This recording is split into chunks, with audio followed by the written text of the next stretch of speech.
What up, guys? Welcome to Talkin Brash. I don't know what episode it is. I lost count, but it is Wednesday, September 23rd. I just want to tell you guys that I have merch now. It's been about a week. The merch store has been fucking up and banging. Things are moving. It's LokiGuitarOfficial.com. The merch store is there. You'll see the link to all my socials, my new YouTube. So please subscribe and follow. There's more content to come. It's not just going to be this show. I'll be doing guitar playthroughs and some other interesting projects that I'm working on. So make sure to subscribe to the YouTube channel. It's going to be growing a lot more pretty soon. What's up, Ted? What's up, Dr. Mad? What's up, everybody? Thank you for joining me. I just want to take a minute before I get the guest on. Last night I learned that a good friend of mine, Mikey Gaston, had passed away. He was a really good dude. You know, for those of you that met him, I know a few of you knew Mikey, and he was an absolute animal, a maniac. But the nicest fucking dude, man. He'd do anything for you. There was a while there where I was going through a lot of shit. You know, I was selling my parents' house. I was trying to like go through all their stuff, right? Like when it's your parents' house, like they have a lifetime worth of stuff that they've collected, and you have to fucking decipher, you know, like their legacy of things. Like, do I keep this? Do I not keep this? And fucking Mikey was there for me, trying to help me out, doing all that stuff. He helped me gut that house out so I could sell it. And he was there for so many things, not just that, but he was always the dude that he would drop what he was doing to help you out. And even you know, even when he didn't have nothing, he would give it to you. So, Mikey Gaston, you're missed. Love you, brother. Cheers. Doing a fucking shot for Mikey.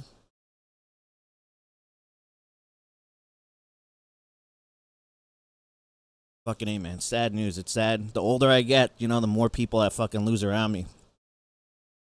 It's I'm like becoming a pro at losing people. Not cool. But fuck.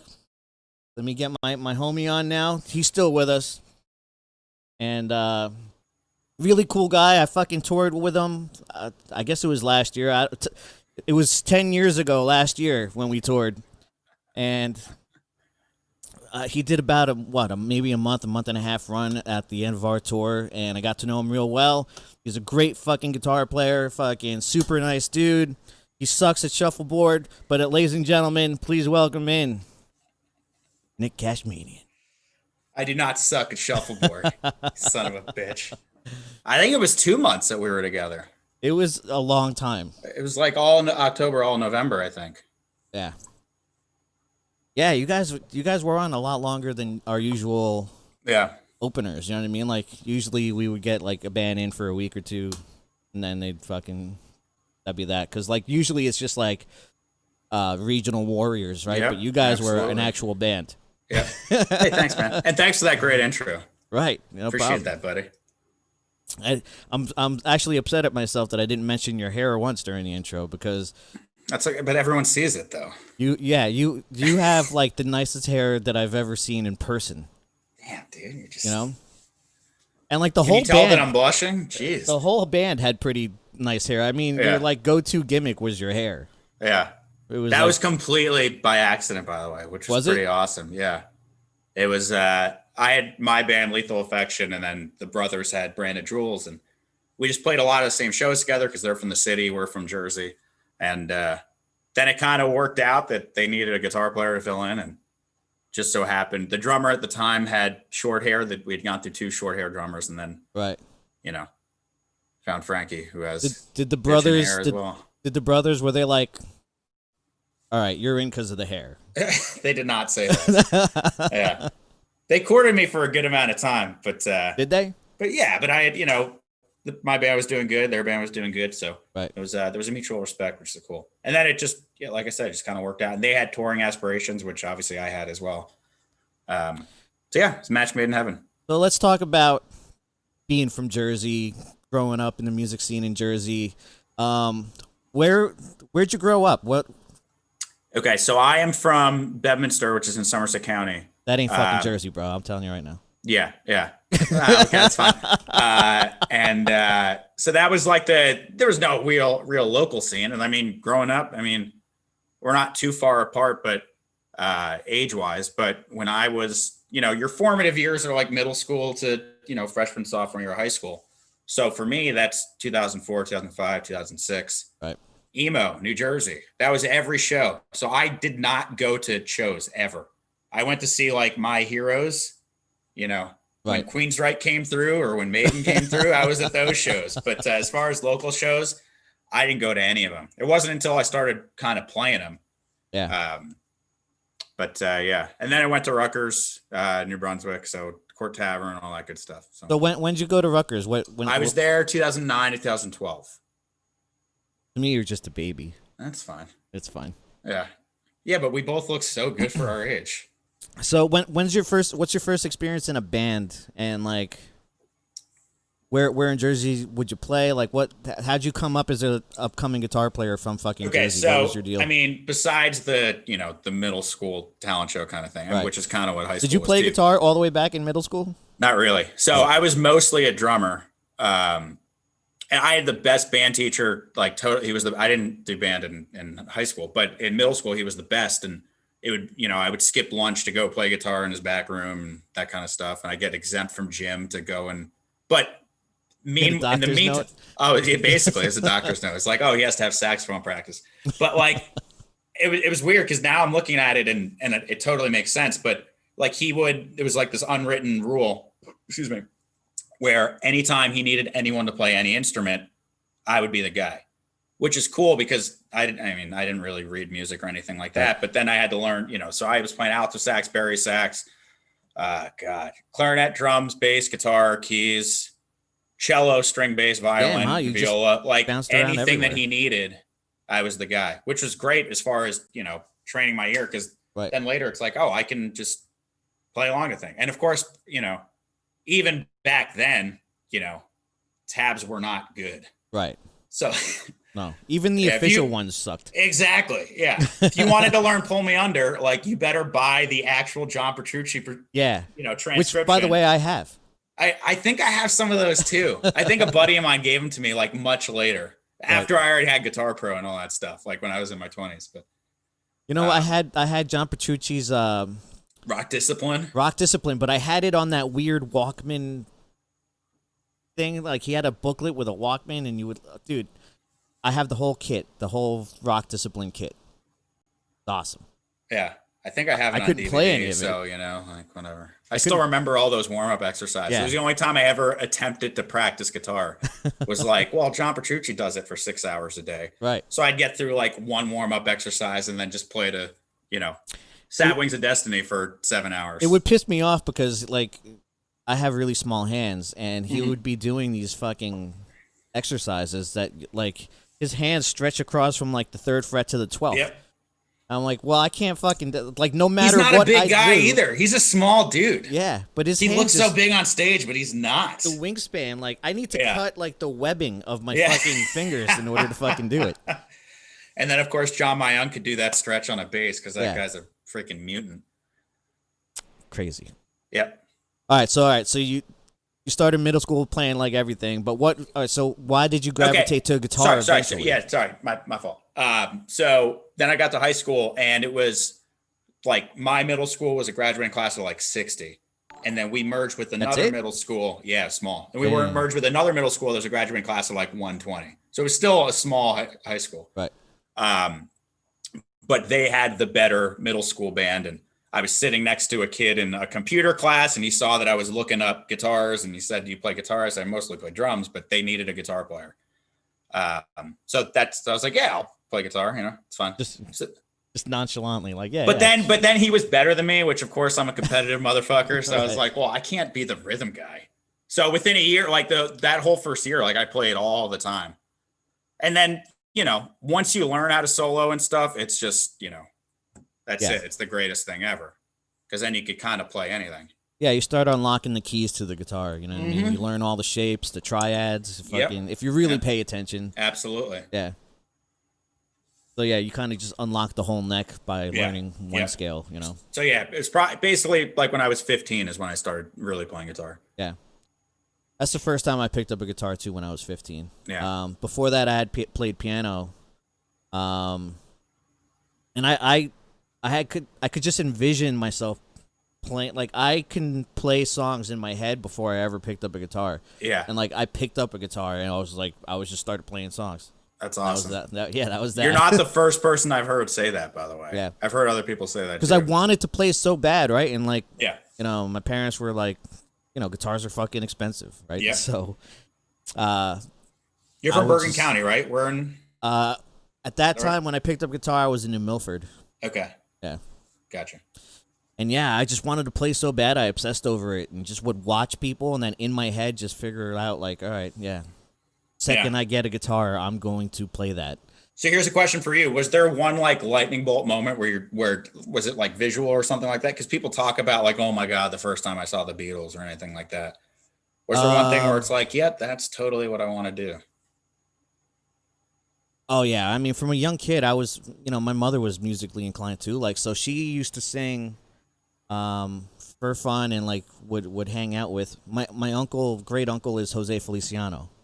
Really? Feliz Navidad. Really? Yeah. No way. So my mother would like hang with him, and like if he was doing something for fun down in Puerto Rico, which is where I was born, and he would sing with him there. That's unbelievable. And so she, at an early age, got me to play piano. I was playing piano by the time I was 6. Okay. And I was playing like these crazy concert recitals that like, I look back on it, I'm like, why wasn't I nervous? It was like probably 200-300 people, because it's at all the kids' parents, and they're, you know, like you're too dumb to be nervous. Yeah, I was too dumb to be nervous. Love those moments. And so from the start, she was a rocker chick, you know what I mean? She was a badass. And they got me listening to Van Halen at an early age, and that's pretty much, I started listening to Panama and Jump, and when that video for Jump came out in Panama, when Eddie's swinging down, I was on the thing. Yeah. I'm like, this is it. This is what we're doing. Yeah. And then forever I wanted to play drums, but we were poor and lived in a fucking studio apartment that they built 2 bedrooms in. So where am I fitting the drum set? Yeah, and don't worry, I'll sleep in the hallway. They're like, you're not playing drums. That's not happening. Yeah. So the guitar was like, all right, I can play guitar though. Yeah. And that's how that happened. But yeah, Slash, Van Halen. I was an 80s rocker, dude. I loved all those fucking, the hair metal, thrash, glam.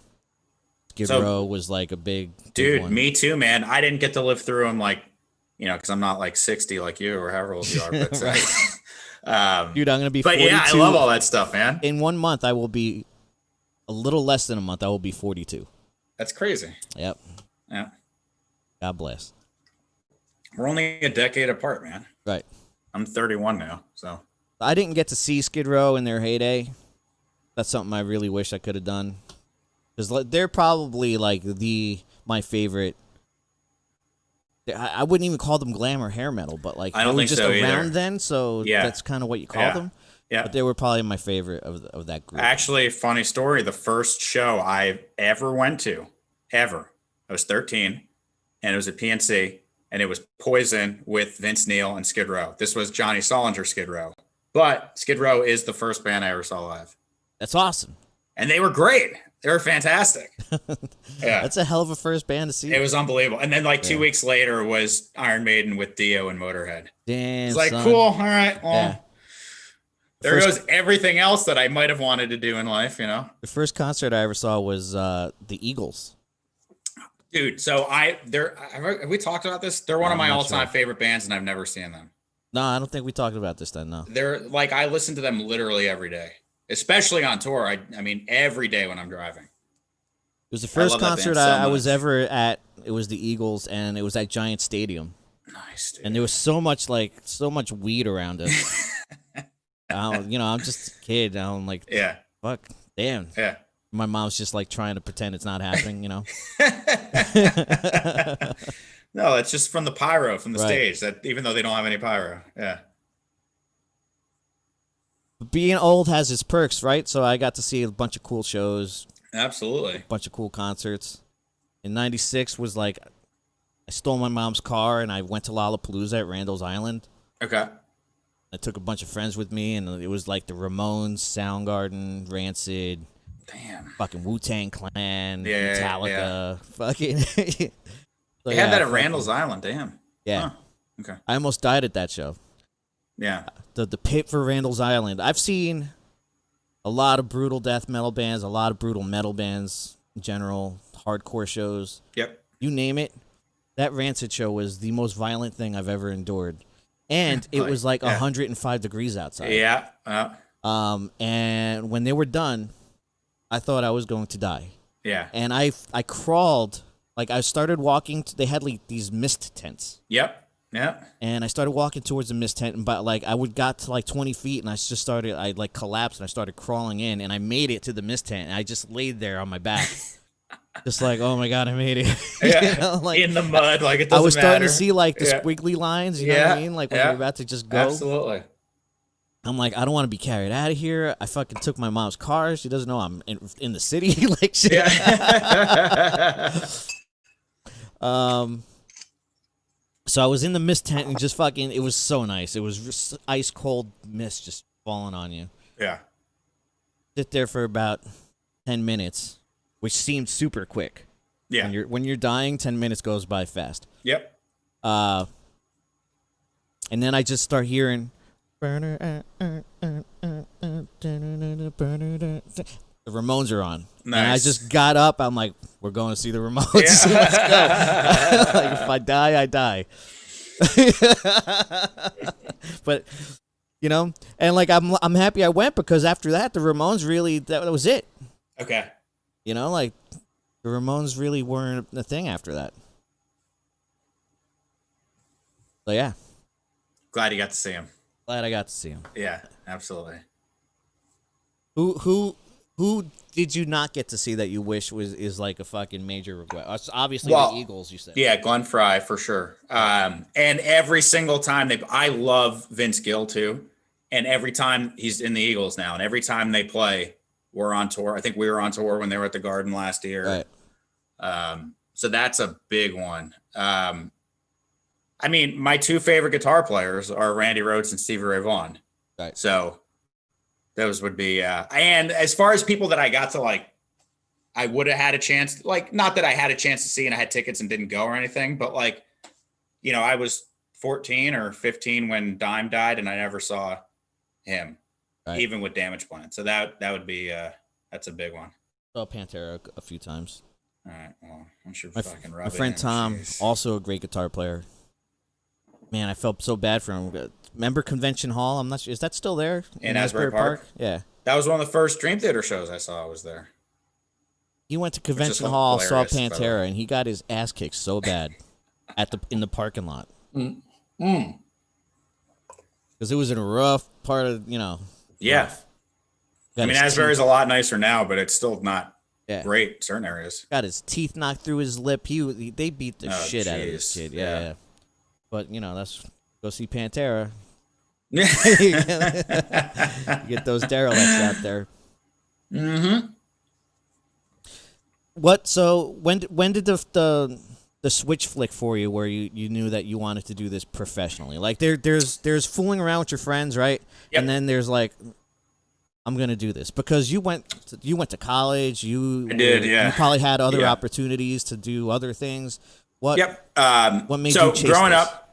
Yeah, so growing up, it was actually that the top jersey is my brother's. That pink one is mine. So growing up it was be a professional hockey player or be a rock guitar player, like that. Those are the two things. So you couldn't do both.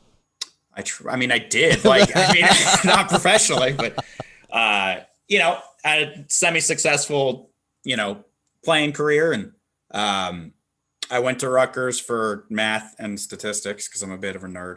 Right. But I played hockey there for 4 years too. And same thing, like had bands, and it was always my band, and, you know, trying to make it work and playing everywhere that you'll play and like anyone that'll have you. But when I graduated, or before I graduated, my coach was like, Slash, which was my nickname, Slasher. Said, yo, Slasher, like you, yeah, exactly. Yeah. It's like, yo, Slasher, you would be a great coach. Like, as far as players that I've had, like you're one of the guys who could totally coach. Are you interested? I said, absolutely, I'm interested. So even while I was playing, I was working at the rink, and so then I started coaching full time, which was insane. Like they paid me way too much money, and really, it was so much fun. Like I loved going to work. Even like I'd have a 7 a.m. game because I'd be coaching, like 10-year-olds, and get to the rink and at whatever 6:30, 6:45 after drinking all night. And one of the guys that I coach with all the time is this dude Slava, best guy ever.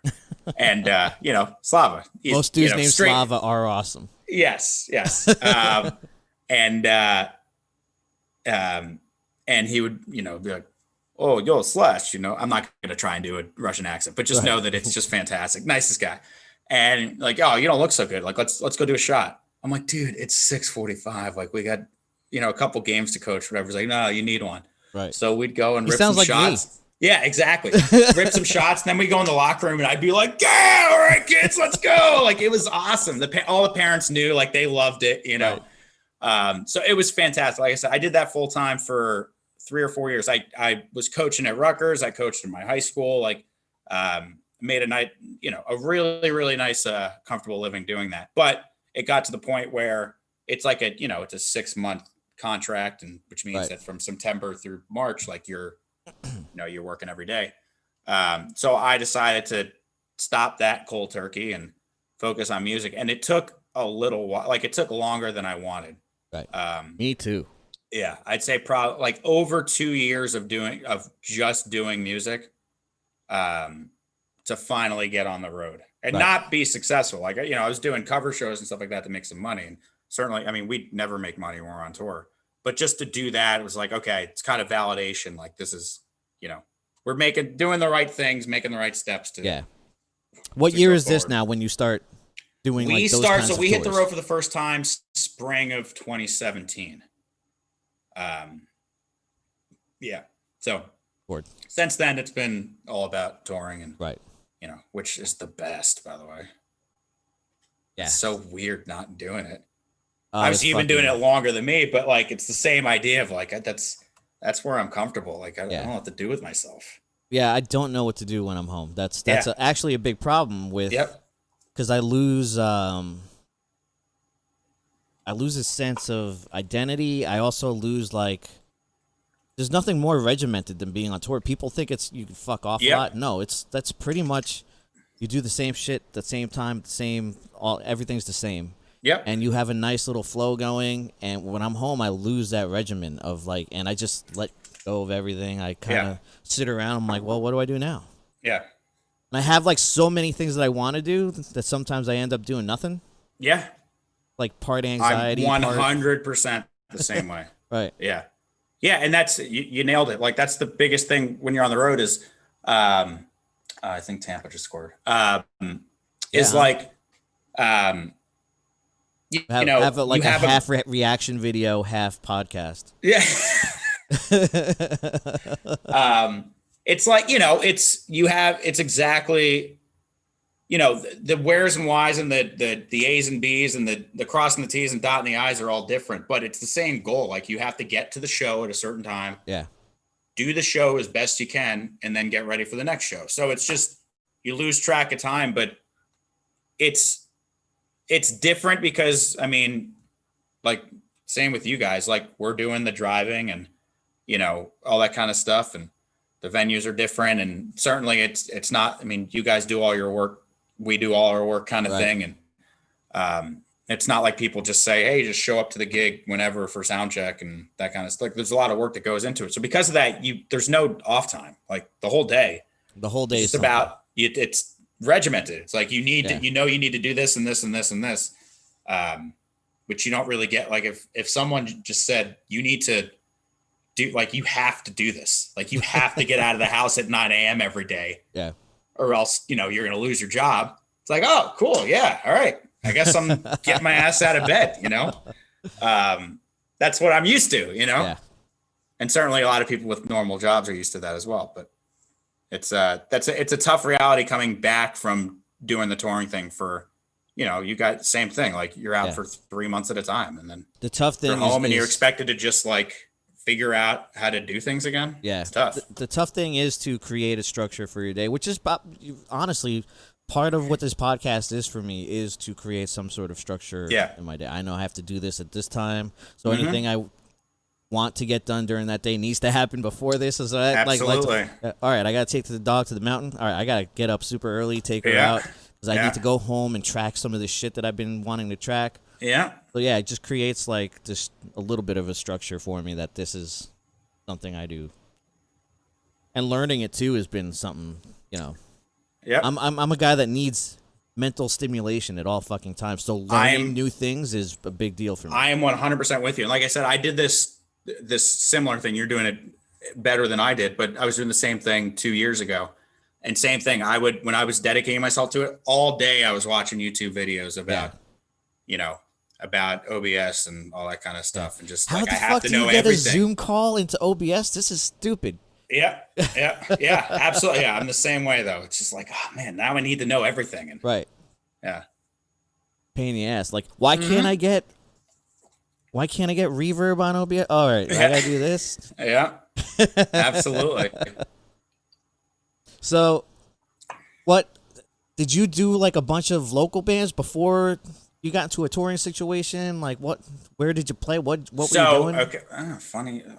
You're like asking all. Like, I feel like it seems like we had a pre-interview, even though we didn't. Right. Like on talk shows, it's like, oh, tell me about this vacation that I have all these pictures of that you just went on. Like funny stuff.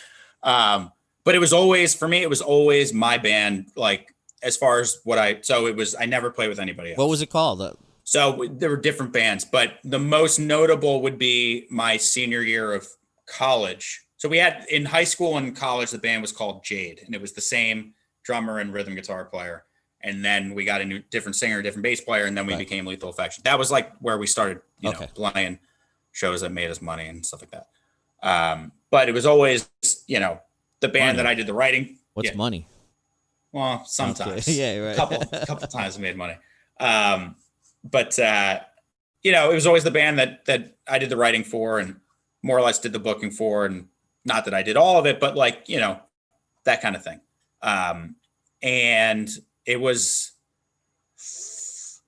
doing that until actually not even a year before the touring thing. It was the summer of 2016. It's actually at my birthday. I had a birthday party at my house, and a buddy of mine came up and he was like, "Hey man, I got you a bottle of Jameson and you're playing with my cover band. Like you're doing it." And I was like, all right, I kind of need that. Lethal Faction wasn't playing that many shows. Like I kind of need to make some money. Okay. So within, I'd say 2 or 3 months of that, like by the time September rolled around, I was playing in 7 different bands, and like literally 7 different bands, and acoustic duos and solo stuff and pop cover band, like the top 40 cover bands. And then because of that, like, because I made that decision, that's ultimately what made me say, I'll fill in for Brand of Julez, because I'd already gotten it through my head. Like I need to start going out and working and playing as much as I possibly can. You have a little more balls than me. I never wanted to be the cover band, top 40. Yeah.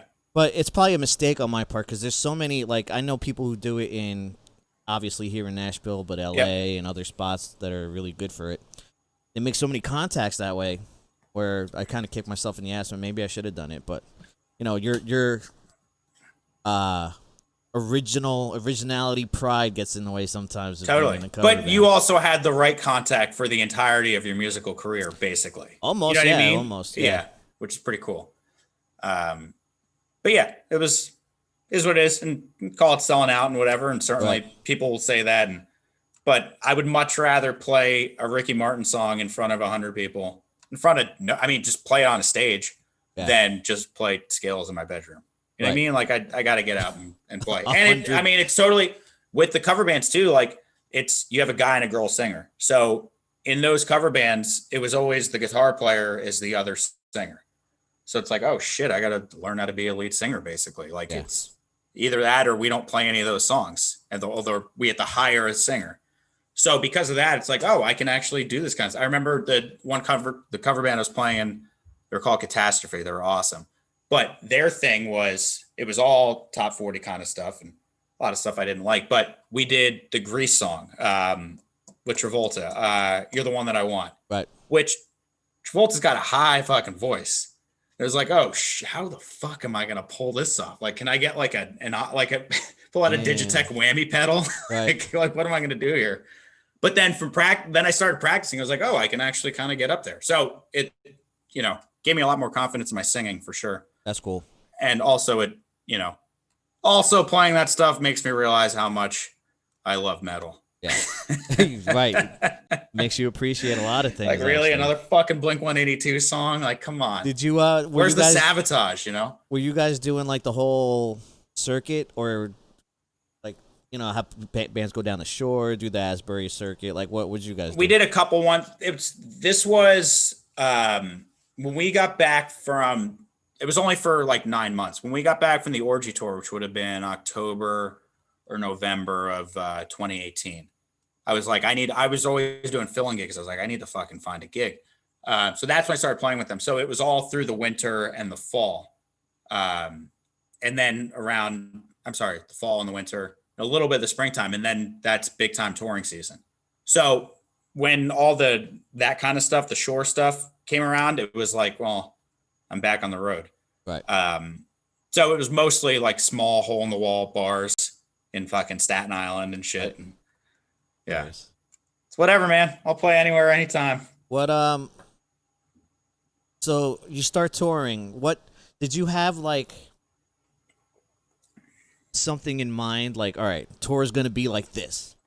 So what was your imagination of touring to actual touring? What was, and this will tie in too, because someone's asking me, like, what are the 10 rules of the road when you're touring? And we could tie that into this. Like, yeah, what did you think touring was going to be like, as opposed to what it was actually like? Okay, I never actually thought about this. So obviously, like, listen, I read The Dirt a million times before I ever went on the road. Like, clearly, it was not. I certainly wasn't expecting that, but you expect certain things. You expect people to do things for you, which is not the case. But fucking damn, the first time this fell out. By the way, Nick has the biggest ear holes on the planet. Yeah, well, I have small ears, but I just hate wearing these things. God, I don't know. Like, I had a great time from the first show. That was the craziest thing, was we had no idea what to expect at all. We just thought it was going to be our first. Oh my God. So our first tour was with OTEP, by the way. Oh, she's lovely. So lovely. So this is fantastic. She's a really nice person to tour with. Yeah, totally. It was awful. But I mean, we had a great time, and I'm still best friends with everybody in her band, or formerly of her band. I've toured with them too. I did the 2004 Ozfest, and they were on the second stage. Okay. They were on the second stage. So yeah, I'm familiar with the crew. Yeah. The crew's great. Yeah. But it's all different people since then. That's for sure. But still, the crew was great back then too. The best. But so we drove down. Our first show was in Jacksonville, and there was another band. The other band on the tour was this band called The Convalescents, who they actually got most of their fame because of this tour when they got kicked off, and they made their story. And this was like the beginning of the hate against OTEP. Gotcha. So there's the three bands, and so we drove straight down to Jacksonville for the first show, and rolled up, and we all did, we learned before we even hit the road, like, to get Planet Fitness memberships and all that stuff. So we'd gone to the gym, worked out, got in a shower, and went to the venue. And it's like, well, we don't have, it's just the four of us. We had a merch guy actually at the time, but it's like, well, we don't know what to do. That's a key. Let me stop you here for a second. That's people who you're going to begin touring. The great idea. Get a Planet Fitness thing. Yeah, you have to. That's number one. Rule number one. Rules of tour. Fucking shower. Yeah, that's number one. Absolutely. And you got to work out. Like, you got to stay healthy. Work out and stay healthy. Yeah. When your diet is 7-Eleven and fucking natural lights. Right. Yeah, and Wiscos. Yeah, you got to stay healthy. So anyway, so we show up to the venue, and it's in Jacksonville. It's at like 1928 or something. It was a name. It was like a year kind of thing. I think it was the address, but it was 19 something, the name of the venue. And we show up and we walk in, and I didn't know anything. I mean, I knew of OTEP, but I didn't know who was in the band or anything like that. Right. So we turn the corner to the venue, not knowing what to do. And there is this giant man. I don't know if you've seen any of the videos. So this guy's name is Aristotle. Greatest fucking guy ever. Her guitar player. He used to sing with this band Dystrophy, who were awesome, who I didn't know that until way later, which I loved them. They were on Victory. They're like the only band on Victory Records I listened to. Anyway, so we turn the corner, and this gigantically jacked guy, like Hugh Jackman times 2, like is just giving it to this little guy who we didn't know who it was. And I'm walking around the corner like, oh shit, like roid rage, which obviously he does not do.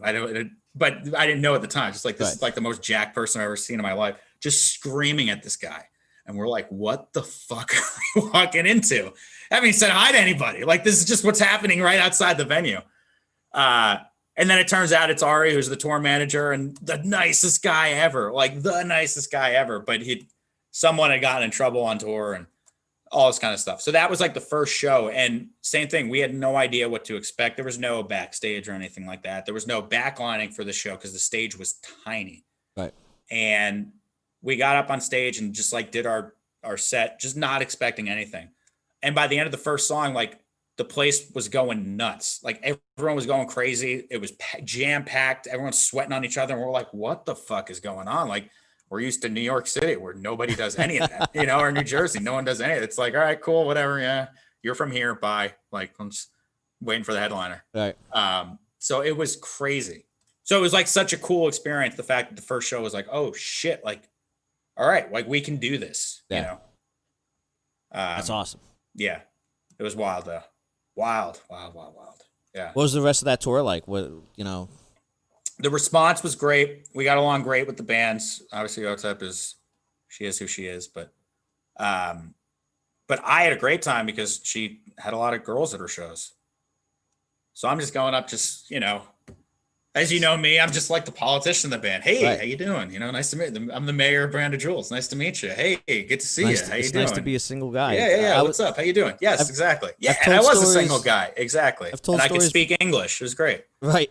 I had not as in English versus Spanish, as in I had a master. I could put the sentence together. Yeah. I didn't mean anything like that. You're a smooth talker. Yes. Yeah, I've seen you operate. Yeah, thanks, man. I appreciate that. Yeah. So yeah, I had a great time. All the guys had a great time. So it was a fantastic experience.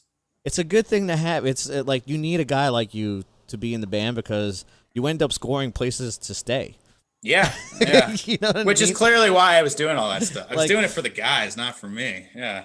Fucking because I've told stories already here that I used to fucking sign up for like dating sites and like I would find places to stay for the band.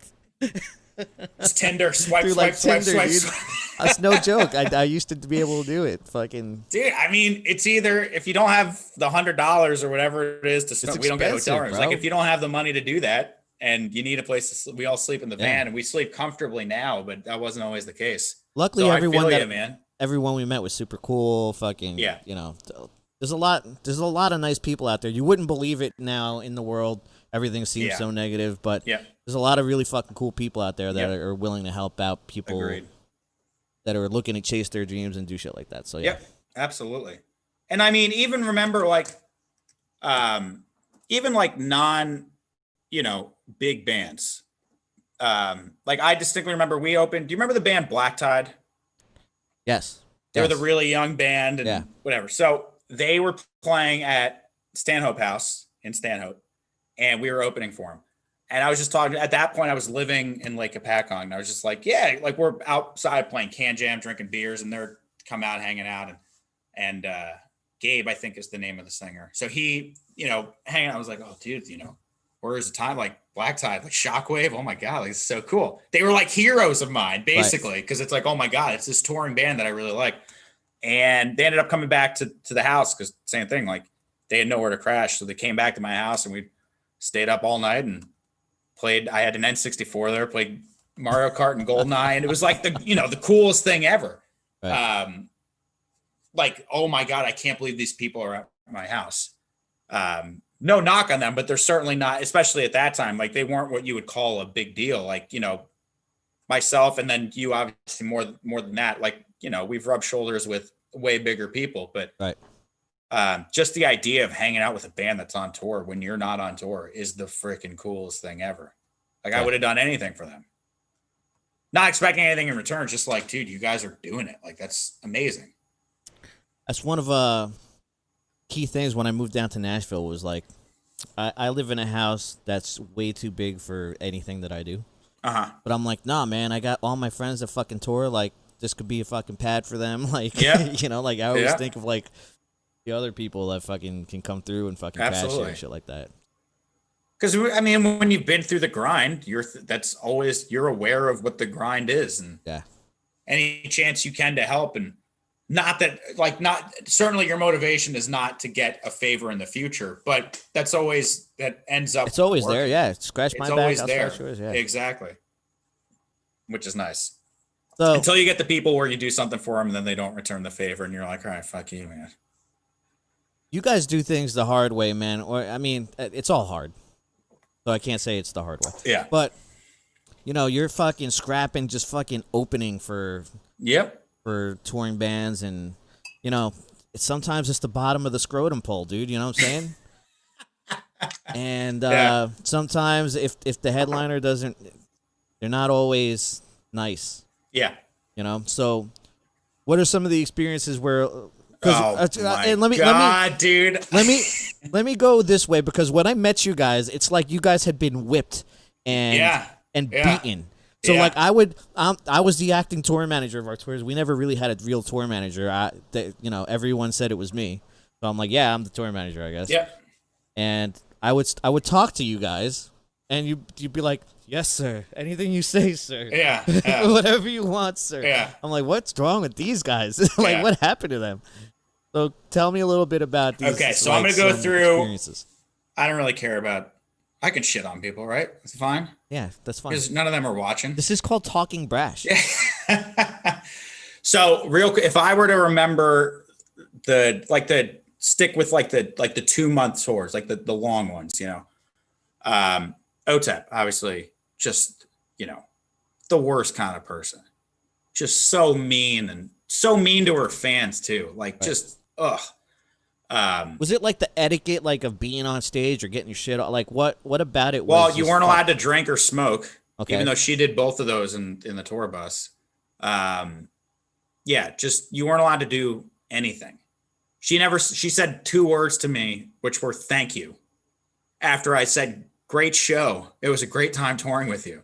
That was it for the whole tour. Yeah. She was just so mean, and you know, watch her yell at her own band all the time. Right. I've seen that. Who, like I said, I'm still boys with. Like, I love those dudes. Yeah. So we did that, which baptism by fire. Everything after that is great. But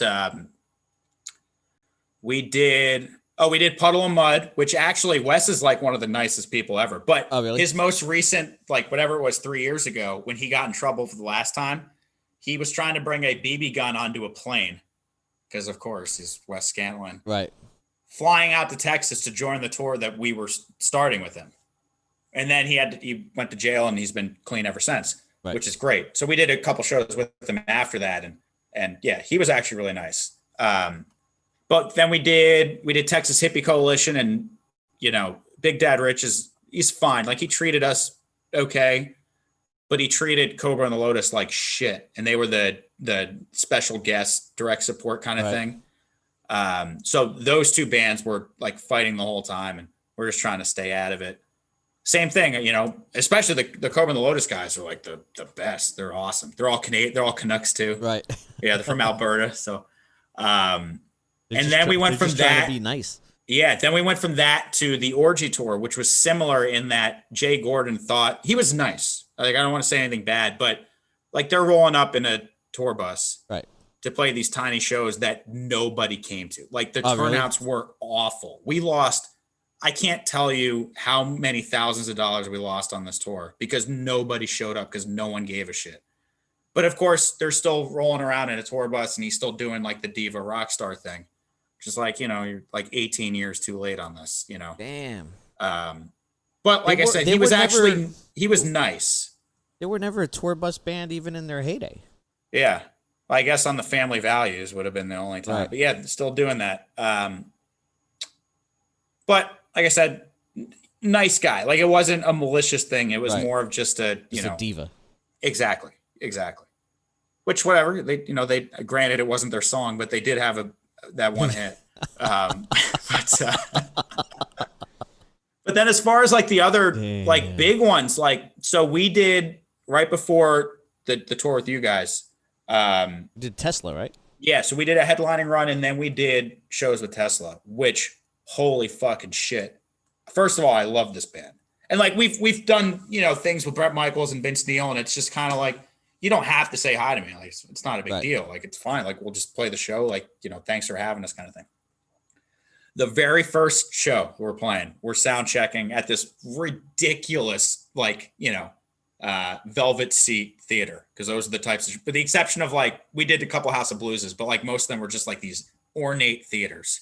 Like Aztec Theater is not like that, but crazy theater in San Antonio kind of thing. And we're doing our Aztec Theater. Oh, it's awesome. We're playing Ruth Eckerd Hall or Peabody, somewhere in Florida. Crazy theater. And we're doing our sound check and looking around, and like, there's Troy. He's just kind of hanging out. I'm like, oh my gosh, Troy Lucetta from Tesla. Like, holy shit. And then there's Brian's kind of hanging out. And then, oh my God, there's Frank, and who's one of my favorite guitar players. Right. He's as big of a Randy Rhoads fanatic as I am. And he's watching me play, and I'm like I'm like walking around the stage, as you walk around the stage to make sure that the side fills are right and all that stuff, and make sure you can hear yourself when you go over to that side of the stage. But Secret Home is like, what the fuck? Oh my God. Like, he's watching me. And same thing. He's just like, hey man, nice to meet you. Thanks for being a part of the tour. It's like, what the fuck? He just said something. Like, you have a reason to be an asshole. Yeah. Like, you've got a million hits, and they were the nicest people ever. And like, everything that we did with them, I remember, oh my God, like, I could tell so many stories just because they were the best people. So same thing, Jeff Keith, amazing, right? And we were at House of Blues in Dallas, and I passed him like as I'm going to catering, because they allowed us to go and eat with the band and stuff, which a lot of people don't allow you to do. So it's like, oh my God, like we don't have to buy dinner. Like, this is amazing. Like, everything about it was just so over the top insane that we had never experienced before. Right. And I'm passing Jeff Keith, and he's got the high, surfer California thing. He's just like, hey man, how you doing?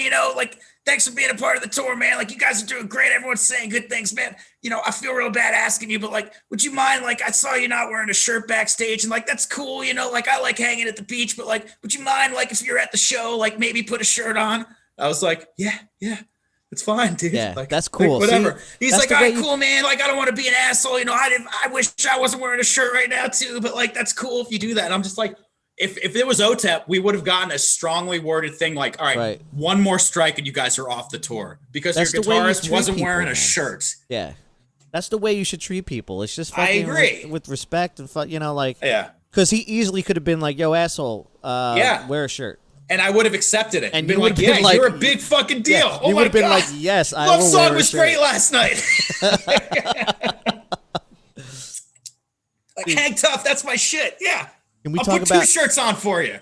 Can we talk about how nerve-wracking it is to play in front of a guitar player that you really respect? It's unbelievable. Like, it was insane. But then same thing. So then we're at like the cafeteria for the next show. And I'm sitting down eating, and Dave Rude walks by, and he's like, hey man, how you doing? You're the guitar player. I said, yeah. So Frank sits next to me, which I was like, what the fuck? Sits next to me, and he's like, I just wanted, I talked to your bass player, but you guys were at the merch table. Like, that's cool that you guys don't have a merch guy and you guys go right to work. But I want to tell you, like, you guys did fucking, like, it was a fucking awesome show last night. I was like, dude, like, coming from you, man, like, it means so much to me. Like, you're one of the only guys, I think, who probably loves Randy Rhoads more than I do. Right. And then Frank fucking Hannon is like, oh, dude, like, I got to do the Randy Rhoads Remembered. I got to meet Dolores and all that stuff. And And you know that he, you know, I was like, yeah, I know that you wrote love songs based on Diaz. Like, I know those things. Know. He's like, there's a couple licks like I haven't been able to figure out. Like, still, you know, like we should jam, like, you know, bounce licks off each other. I was like, that's awesome. Yeah, totally, dude. Like, yeah, we should. That would be fun. You know, not a big deal. You know, that'd be cool. You know, like whatever, Frank Hanna. Like, yeah, we could. Did you no sell it or did you? I'm not like I don't. I definitely don't have a boner right now. Like, it's not. Don't make it weird. You know. But it was like that the whole tour. Like, they were the nicest freaking people ever. And like I said, like, this is Tesla. Like, I know it's an '80s thing, and their music doesn't necessarily translate with the next generation. But like, they had monster hits, obviously, right. You know, like monster hits. This is a big deal, and they're selling out all the House of Blueses. Like, it's not like they didn't have fans. Like, they're selling everywhere. Besides Signs, people. Besides Signs, they had lots of hits. Like, yeah, exactly. Yeah. I mean, their encore was like Little Susie and Love Song and Signs, and I think Heaven's Trail was their opening song. Like, it was crazy. Right. So then we go right from that to Michael Graves, which we're like, you know, we'll see what happens. Jersey guy, he doesn't know that I'm a Jersey guy. And we were at the show in Louisville when I went up and I introduced myself to, I don't think we had talked. I introduced myself to Michael at do you remember that bar? I think it was Louisville, where it was like an old timey bar connected to the, I do the venue. Now. So I'm at the bar. I'm like, hey man, you know, like, really nice to meet you. And same thing, just grinning ear to ear. Hey man, thanks. You know, nice to meet you. I was like, yeah, you know, as a Jersey boy, like, you know, we're all like, you're like the biggest deal still. And he's like, oh shit, man, you're in Jersey.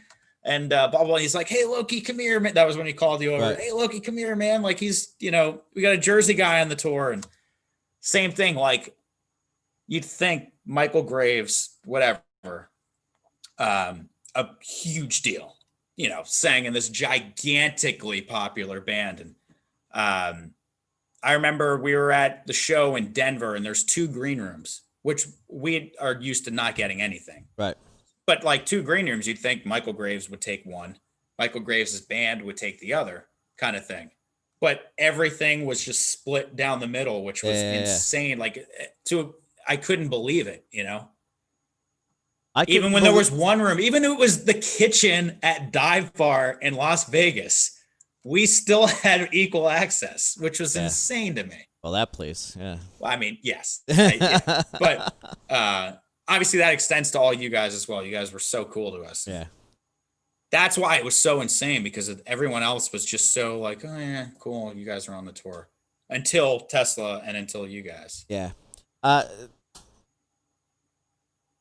had like, run-ins and rub-ins with people who weren't that cool, but like for the most part, everyone that I've had associations with have been cool on the road. So when I met you guys and you were so like, I really felt like you were a beaten dog. Yeah. Like super like walking on eggshells trying to fucking. That's exactly it, man. Like, go up, do your thing on stage, and then get the fuck to them. Oh, that was the thing with OTEP. You couldn't have your merch. You couldn't be at your merch table during her set. You had to turn all your lights off. You couldn't be at the merch table because she didn't want it to want people to be distracted. Right. Exactly. I've seen other bands try to do that. Yep.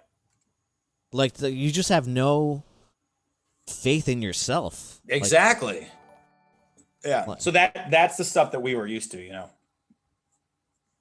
Yeah. And you guys were the exact opposite, and Tesla were the exact opposite. You guys were battered dogs. It was actually pretty funny. I would like sometimes I would be like, yo, what the fuck you doing here? Yeah.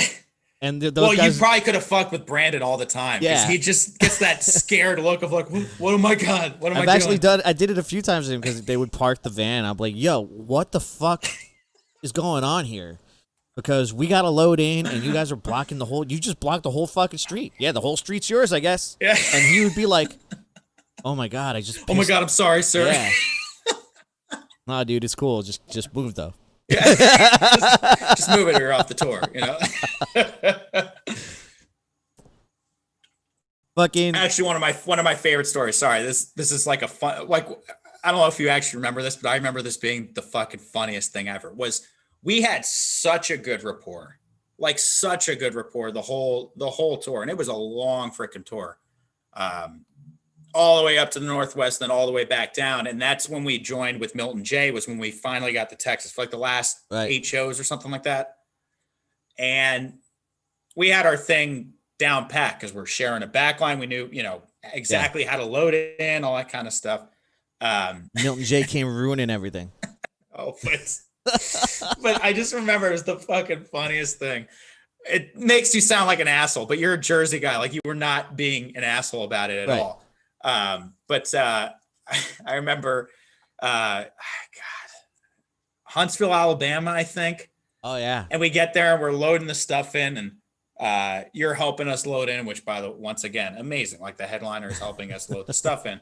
And I remember Milton J's like, "Hey man, where's the green room? Is it that room back there?" And you're like, "The fuck does it matter to you? You guys don't get to use it." And it was just the look of like a smile to like a, "Oh shit." Yeah. Which of course then you extended it to them. They were totally there. But it was just like the funniest thing. Like, "Where's the green room? What do you care? You guys don't get to use it." Dude, I remember the first. Maybe was this the first day that they were there? No, this would have been within the first week. I think the first day that they were there. That was in Houston, which I had no idea they were gonna. That was at Scout Bar. I didn't know that there was another band joining. The fucking I had no idea. Shows how privy I am to things. The drummer, came in and was like smoking, and like that's really like my only rule. Like, don't smoke in the green room. Because like, none Michael of us doesn't smoke. like Plus, it, and, like, none of us like it. You know, I like to blame it on Mike, or I liked to blame it on Michael because people respect him and they don't. Absolutely, because they don't give a fuck about you. A lot of the things that people think that Michael don't like, no, he probably doesn't care, but I didn't like it, but I would blame it on him. It's like the when you're at a wedding, it's for the bride kind of thing. Yeah, the bride really, she's not gonna like the bride this. really wants a case of Stella right now, so you should bring that. Yeah. Right.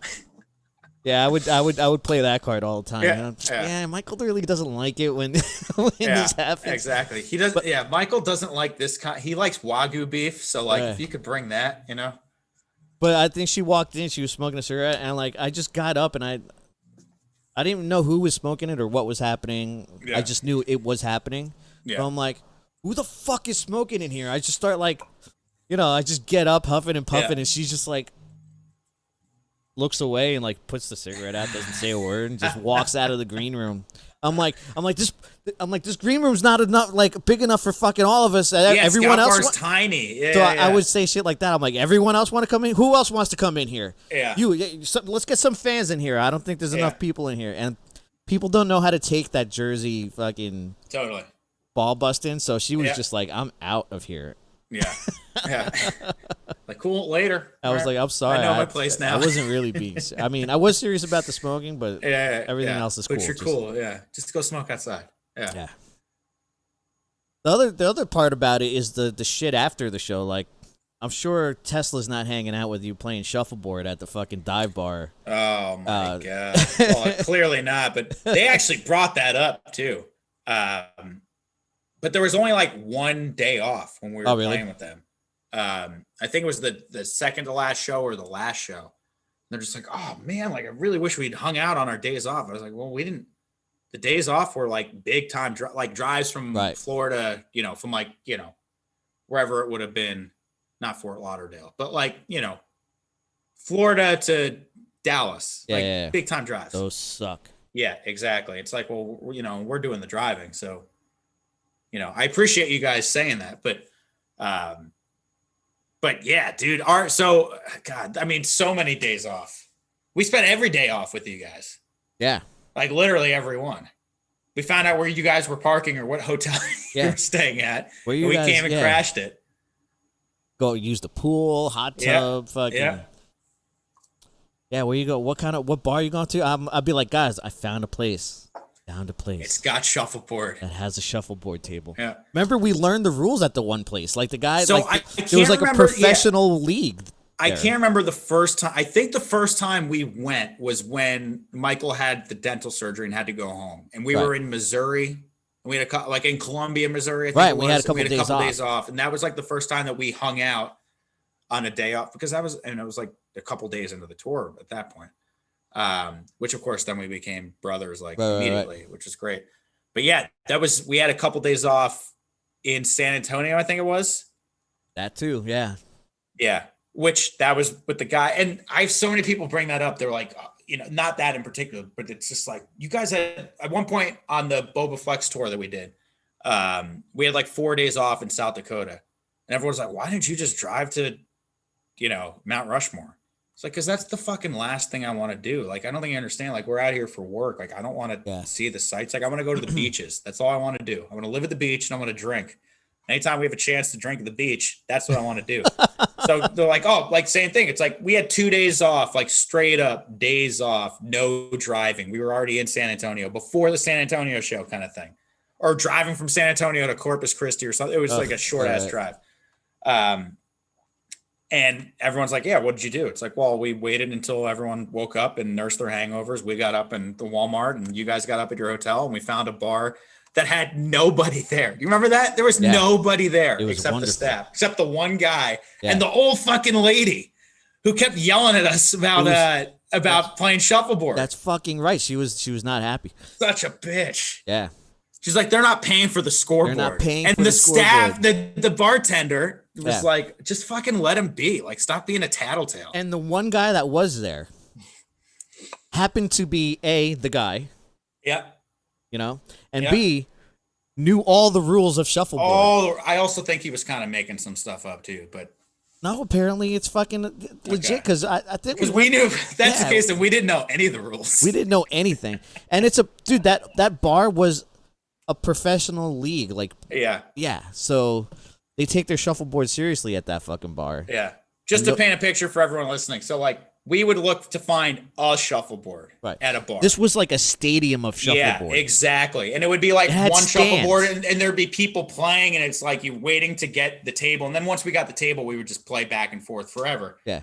But this place, there was like, I think it was 3 or 4 and there was nobody at the bar. The bar was a separate kind of room and then the shuffleboard room. And there was like nobody an intramural. There. Yeah. Like you remember like intramural, like street hockey where this is like they have the little fucking bleachers. It was like that. They had bleachers. It was insane. That's right. Oh my God, I forgot about that. Behind the other side. Yeah.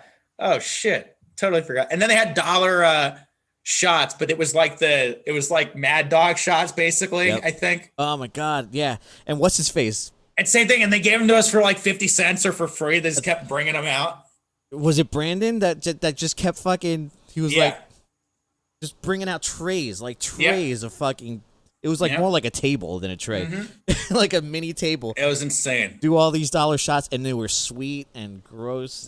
Yeah. Like, all right, I guess this is what we're doing. Yeah. Yeah. If you want to know what it's like touring with the boys when there's no shows, it was just drinking, partying at this random place that nobody was at, playing shuffleboard all night. And then when they closed the bar, going out with the staff in the parking lot and drinking and partying in the parking lot with the staff. That was it for like two straight days. It was just like, well, what time do they open? Oh, and they invited us for brunch too. Do you remember that? Yes, I do. Like, we're doing breakfast sandwiches at 10 a.m. I was like, there's no fucking way I'm going to make it here by 10 a.m. We could sleep in the parking lot. I'm still not going to make it. That guy was offering everything. I think he was just stoked to have anyone at the bar. Yes. And then, let alone people who were a big deal. Touring, right? Not us, but yeah. We're lackeys. Yeah. That was a good time, that place. It's a great time, man. And the best thing was, once again, like I wish I could remember. It was so great that I don't remember the name of the bar. I wish I could remember the name of the bar. I think we could look it up, but I think I might be Instagram friends with the bartender. So I could see if she has any tags. Oh, that's right. I remember her. Yeah, she was great.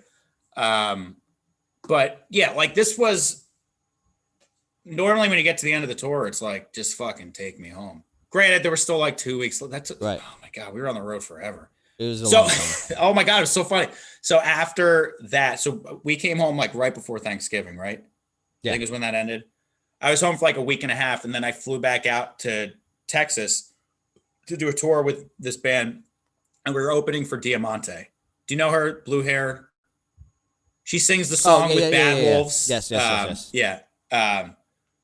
Hear Me Now, I think is what it's called. Yeah. So her whole band are, with the exception of her bass player, are East Coast guys. So her guitarist, who dresses like a chick and is like a beautiful chick, not gay, just dresses like a chick. Right.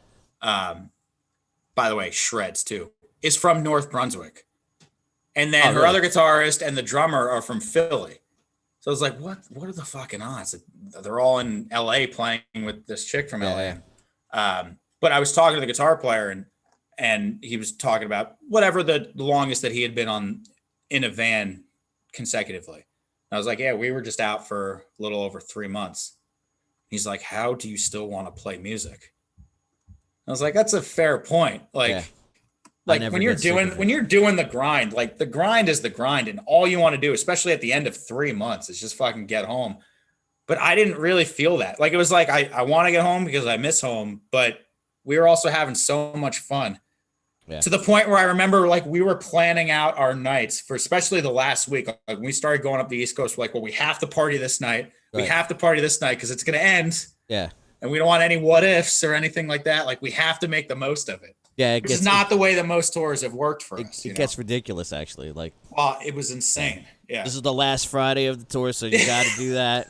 Wait, this is the last. This is the last show in Texas, so right. We have to do it. Like the other 6 fucking shows we just played.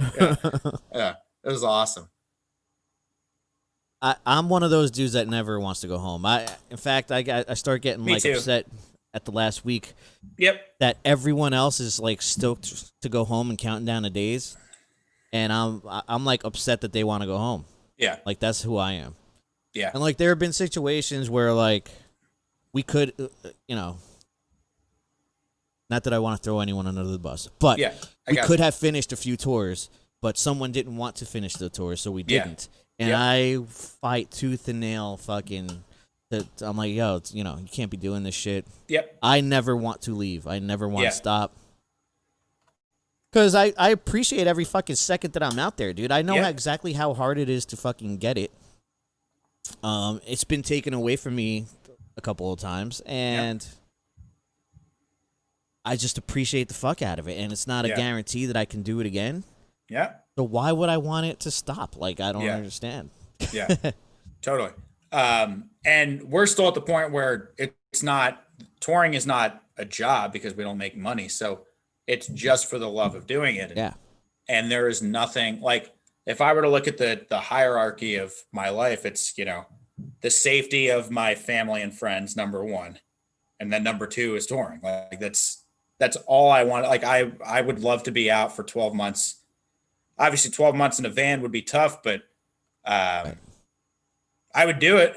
Absolutely. I would do it. I think the last 3 or 4 years we were doing about 160 dates every year. Yeah. That's a pretty Which is insane schedule. for the accommodations that you guys don't use. You know what I mean? Like that's hard touring. You're not in a bus, you don't have a driver. We were using it in Europe. There was a driver in Europe. That's fine, but that's not the whole thing. Right. Like, 160 shows for a headliner with a full crew and everything like that is still insane. It's fucking tough. Yeah. I just wouldn't trade it for the fucking world, man. I mean, I'm right there with you, man. Yeah. So the way I am when you get to the end of, a 2 or 3, because we're always out for 2 or 3 months at a time. It's like, I just wish I could just take 2 or 3 days of being home. Seeing my brother, like I live with my brother, we're the only people who live here. So like, he's my favorite person, like being able to recharge the batteries, reconnect with him, that kind of thing. But it's not really about being home. It's about just like being with loved ones, But then after that, it's like after 2 or 3 days, like me and the Zamoras are already especially me and Julian are already on the phone. Like, fuck, this sucks. Like, damn, how long do we have for this? Yeah. Like I got to play country music for this. I'm enjoying playing a lot of country music, not all of it, but a lot of it. But yeah, I would much rather be out with Brandon Julez all the time with you, So what's the future of Brandon Julez, and what do you think the future is going to be when things do go back? Like, are you guys talking to people and planning things out for 2021, or are you just keeping it cool, like just waiting to see what happens? Like, what's the plan kind of to navigate So what's happening? So we're keeping it cool to see what happens. And I'm not going to speak for the other guys, but like family is super important to all of us. And like I said, like safety of and health of family and friends is number one. So everyone else in the band lives with their parents. Like, right. You live with older people, and that's number one. Touring is number two, but that's number one. And it's the same with you, I assume. Like when you're doing this long enough and you hit cities enough times, like your fans become your family too. Right. And they go from friends to family real quick, especially when they're doing things to help you out. So I don't want to, like, if Iron Maiden was like, you know what, it's a hysterical scenario, but like, if they're like, you know what, we're going to come down and play in Dewey Beach or Ocean City, Maryland. Right. You know what? They're my favorite band ever. Right. I would be tempted to be like, Iron Maiden needs me. Like they're going to be there. They need my support. You know, like there would be a temptation to do that. And I would probably fucking go. Right. And I might risk the health of myself and then by virtue of the people that I'm with. But I would probably do it. I don't want to put anyone in that situation. So I see bands like trying to do the touring thing and all the power to them. Right. I don't want to do that because, like I said, I don't want to put anyone in a position that is going to endanger them or endanger. I don't know what any of their living situations are and stuff like that. I cannot wait to get back out, but I don't want to do it at the expense of anybody else. So I'm making the most of being home and staying safe and like the other guys are doing the same thing.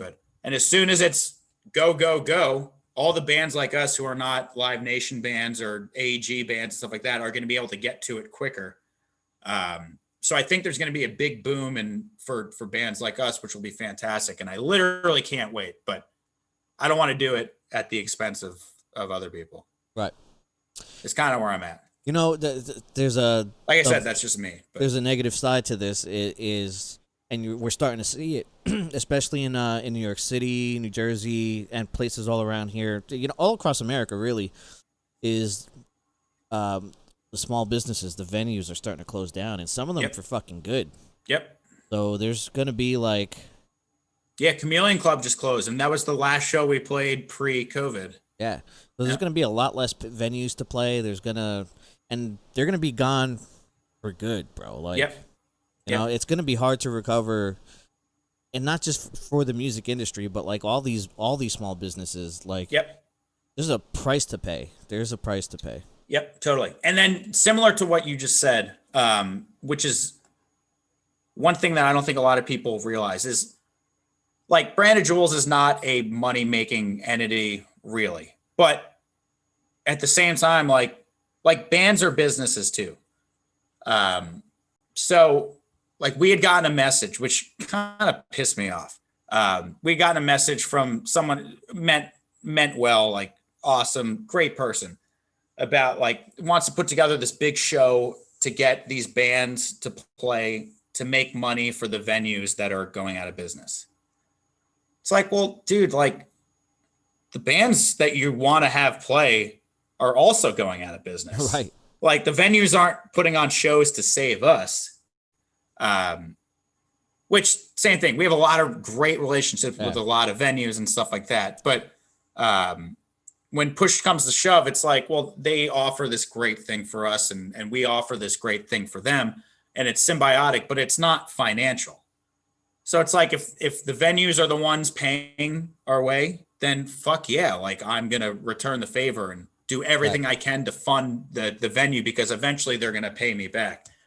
But bands aren't making money either. So I think the idea of getting bands, especially bands like us who don't make any money, to do things purely charitable to make, once again, this is just me. Sorry, it's just a stream of consciousness. It's not anti-venue or anything like that. But I think it's a strange request to say something like that. Yeah. But whatever. But at the same time, there's stores that certainly don't pay me to go and shop. Like bars don't pay me to go and show up and buy their alcohol, but they provide the alcohol. So like if it's my local bar, like I'm going to do whatever I can to make, like I've been shopping only local since COVID hit for that exact reason. But I did, going back to what I said before, like bands aren't making money unless you're buying their merch. Yeah. Like they're not making any money if they're not on the road. Bands like us and even a band like bands that you're a part of, like I'm sure a lot of your revenue comes from playing and merch and that kind of stuff. Right. Fucking the way we were doing it is we were making money from the shows, but the merch is where and Arturo's the genius doing that. The merch is where the take home money is. Like like there's expensive, everyone has an overhead, and that overhead, the bigger you are as a band, the bigger the overhead is. It's not like the overhead stays the same. Yeah.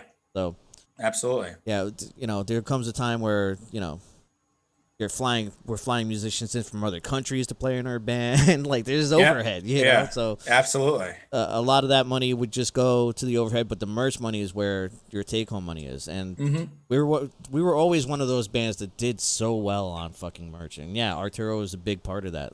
That guy could sell you. You ever watch The Goods with Jeremy Piven? Yes. Oh my God, the car dealership, right? Is that right? They called it the Nigerian buyback. It's when like totally forgot about that when you go and trade in you trade in your car. The Nigerian buyback was that the salesman would make you buy back your car at a higher price, and Arturo is that guy. Yeah. Oh, absolutely. Arturo will buy something from you and then sell it back to you at a higher price. Yeah. Yeah. But somehow he was but at the same time, it. like he was a great business guy, but also it wasn't at the expense of the buyer, which is unbelievable. Right. And same thing, like on that whole tour, like, I mean, recently, the last however many we've done, probably 5 or 6 that we've done, we don't travel with a crew. So the second that we're done playing, I packed up my guitars and I get to the merch table.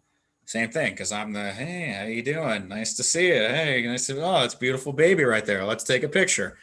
Like that is kind of one of my jobs in the band. So I would always be right, and we always share a table. Same thing. You guys were the best. We'd share tables, shared lights, like shared everything.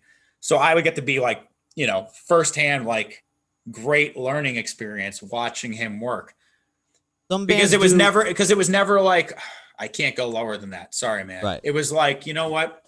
If you pay this price, I'll throw this in too. Yep. And I'll make sure Michael, and it worked, that helped that Michael would sign anything. So it was great.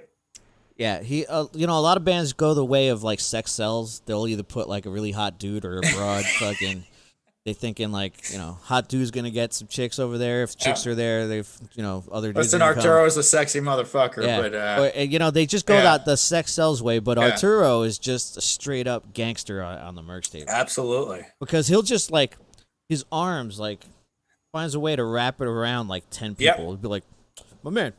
Yep. That's exactly it. He'll be like, what can I get for you? Even if they're not even looking at the table, like, hey man, what can I do for you? So what he does, I'm giving away the company secrets, but you know what? I'm not in the company anymore, so go fuck yourself. Yeah, exactly. So give him away. Go fuck yourself. He'll scan the room, and he'll be like, that guy's a collector. I'm like, what makes you say that? He'll just fucking know. Yeah. That guy's a collector. And he'll, like, when he gets close enough to like earshot of the table, Arturo will be like, my man. Yeah. I can see you're a collector. Why don't you come over here? Let's make a deal. I got some really good things over here for you. We got one Michael of a kind. Michael sign it for you. I'll take a picture with you. Yeah. We got one of a kind items. Michael just threw out his pair of underwear. I have it right here. He used it last night. It's fucking still sweat stains on it. See this sock he jerked off in this last night. Yeah. One of a kind. And he would just suck people in like that. And once he put his arms around you, once he touched your shoulder, and that's it. That was it. Your family. You are fucking buying something. Yep. And something expensive too. Mm-hmm. Like some poor sap. But he was using a straitjacket.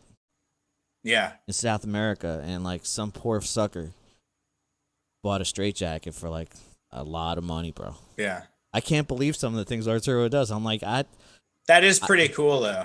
I don't know how you do it. That's a cool piece of merch. Yeah. I'm like, I just don't know. Like, I'm not a guy to buy memorabilia. Like I'm just not that guy. Yep.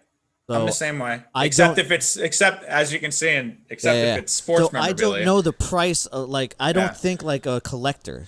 Yeah. Jose, yeah, I love him too. What's up, Jose? I don't buy things like a collector, so I can't price things like a collector.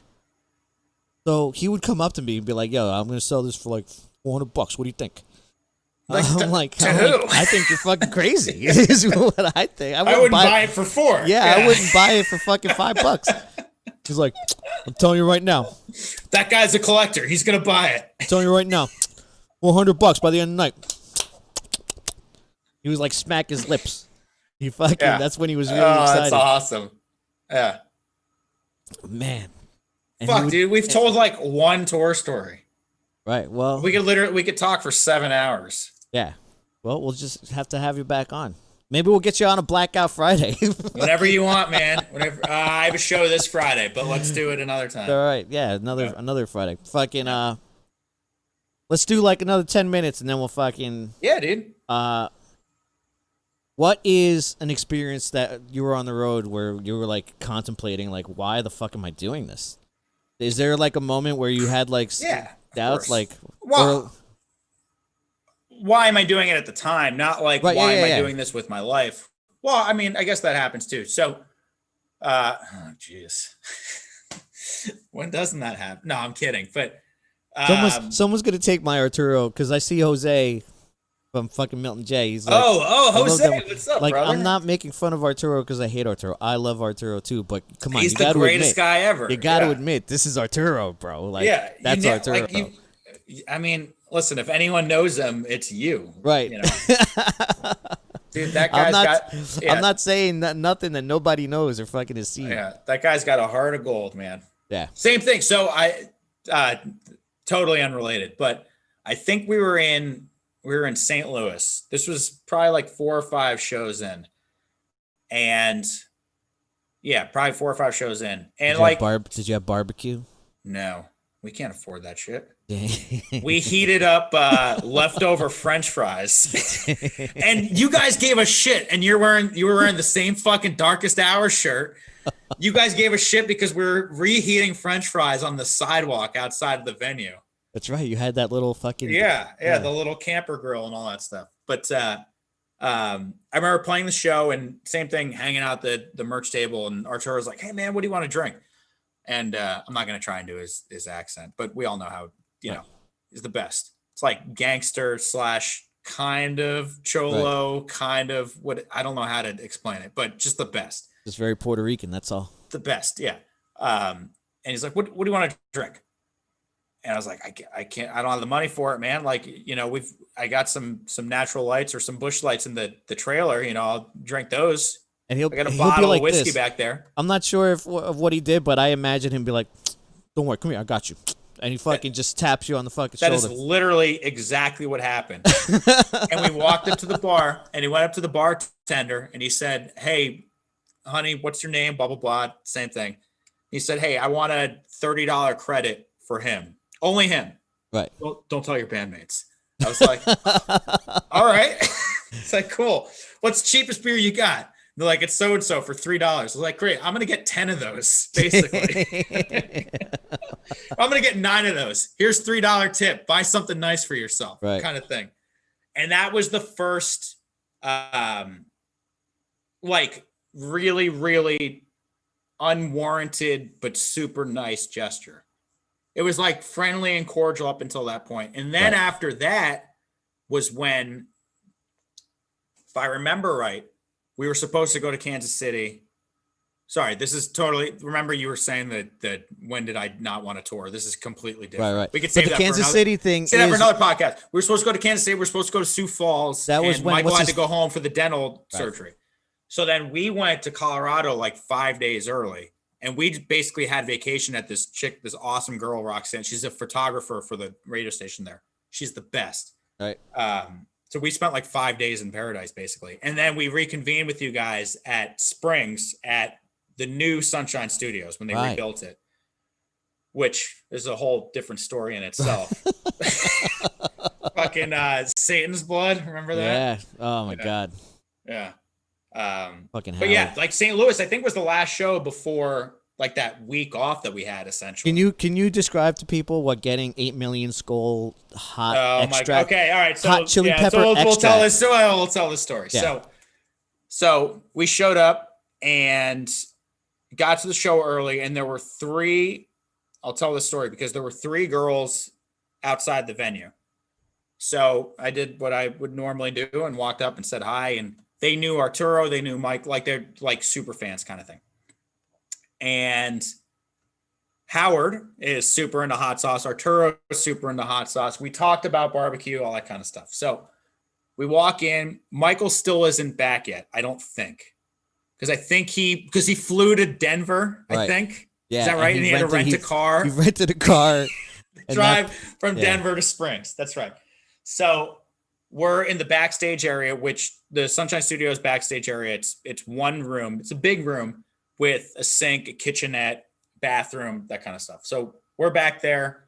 It was just the Brandon Julez guys and you guys. And we're hanging out, and it was Howie's, right? Yeah.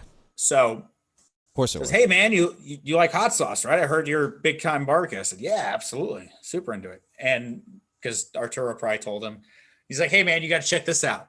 It's called Satan's blood. I said, what the fuck is Satan's blood? He's like, no. It's not that bad. It's not even a hot sauce. It's a hot sauce extract. Like you add it to other things to make things hot. I was like, all right, well, yeah, like what, let me check it out. So he pulls out a vial like this big, maybe as tall as a whiskey glass, vial.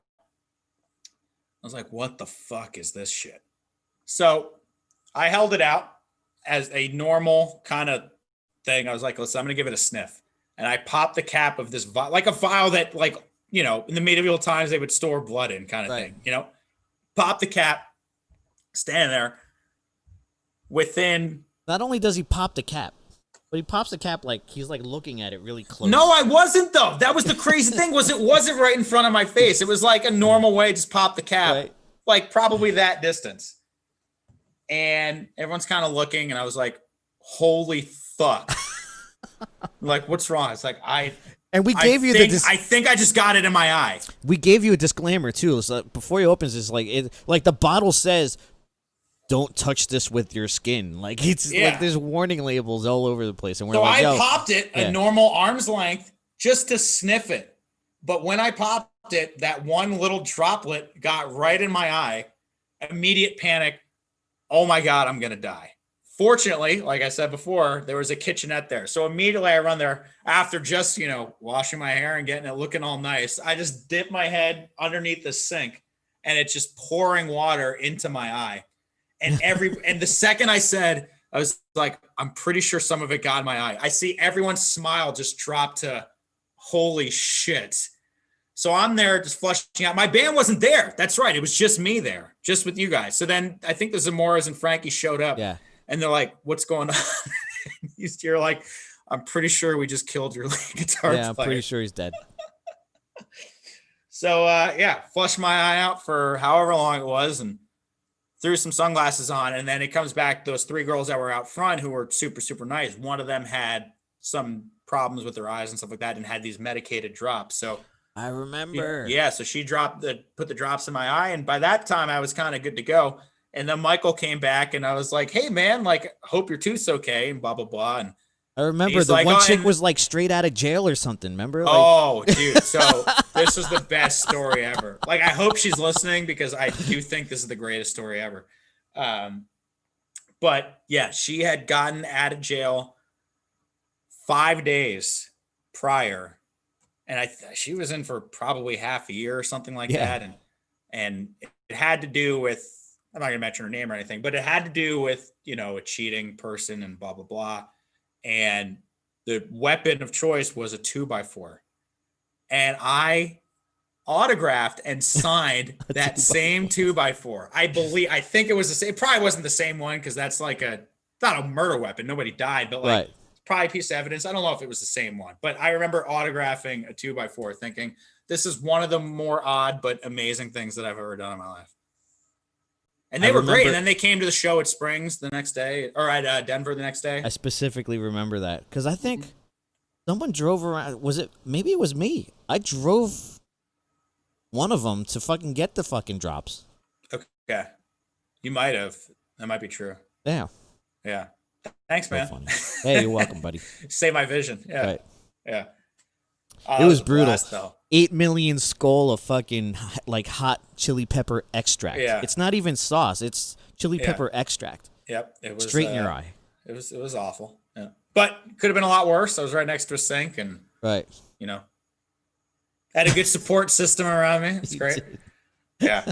But then the next day, I don't even remember. The very next day, God, these fucking earbuds. I'm sorry. I'm going to get something. Don't worry. I'm going to like duct tape these in for our next interview, whenever that is.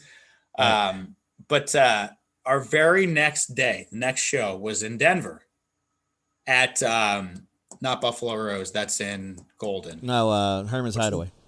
Yes. Herman's Hideaway. Great place. Awesome place. We had been there. We went, oh, that's right. Cause we were in Denver a couple days before, like I said before. So we had got, I think it was like Wednesday. We went to see, it was Power Man. It was, somebody who was awesome. I saw Adema was the third band. They were good too. Who was the Head PE? Were amazing. I'd never seen them before. They were so awesome. And then Power Man. So it was an awesome show. So we had gone there on Wednesday, and then we had the show in Springs on Thursday, and then we were back at Herman's Hideaway on Friday. That's right. And we get there, and Michael's there, and he's like, he had just packed a bowl, and he's like, "Hey man, do you remember this?" I do. Okay. I think this was right after we had sound checked Cat Scratch Fever together. Right. And that's right. Michael was there and was like, "Hey man," which was such a cool moment. That was the first time we technically jammed together, by the way. And then we went from that to me singing fucking Alice in Chains with you every night. Yes, every fucking night, which is a blast. Place went nuts all the time. But Michael's walking in from outside. Obviously, we're in Denver, so everyone smokes weed. He's like, and he had a fresh bowl. He's like, "Hey man, do you have a lighter?" I said, "Yeah, I do actually. I had gotten it from one of those girls the night before, and I was like, I never used it before." He's like, "Hey man, do you want the first hit of this bowl? I just packed it." I said, "Yeah, absolutely." Well, it was, one of the lighters where they take the restrictor part off, cracked out lighter where the flame goes this high. So I go to light it, and obviously I have bangs. This is not the first time this has happened. I've set my hair on fire. I think this was the third time because I did it on the Texas Hippie Coalition tour. I did it on the Orgy tour. Right. Yes, this would have been the third time. So same thing. So it's basically just like a haircut. It just kind of cuts the bangs a little.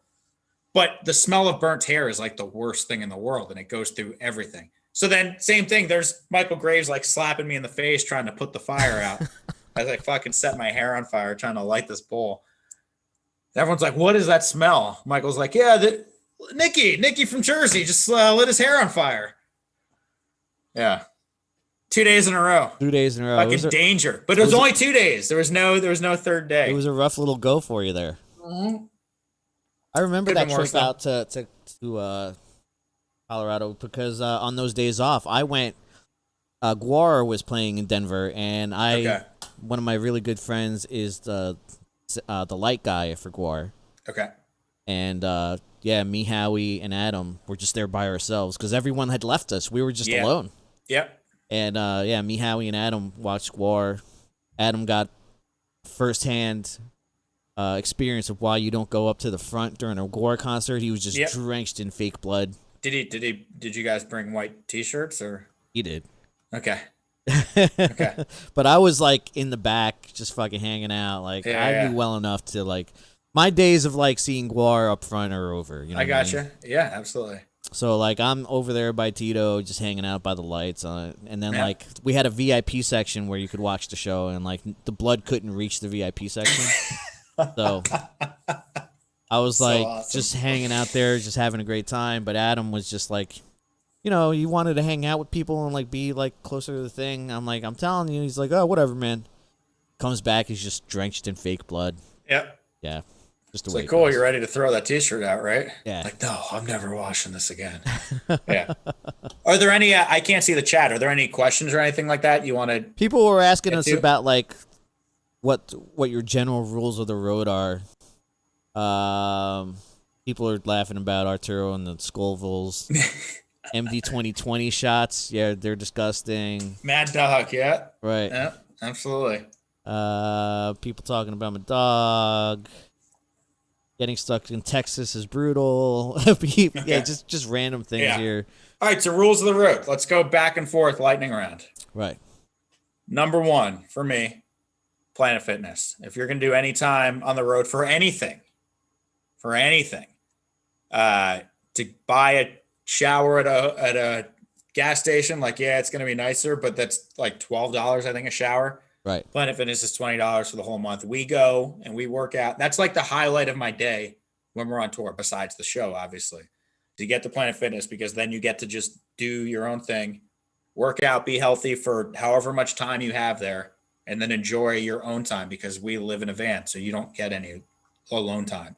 So like a 10-minute shower is like, oh my God, there's nobody around. Until I hear Brandon, "Hey, yo, Julian, you steal my shampoo again?" I'm like, fuck you guys. Jeez. Yelling from the shower stalls.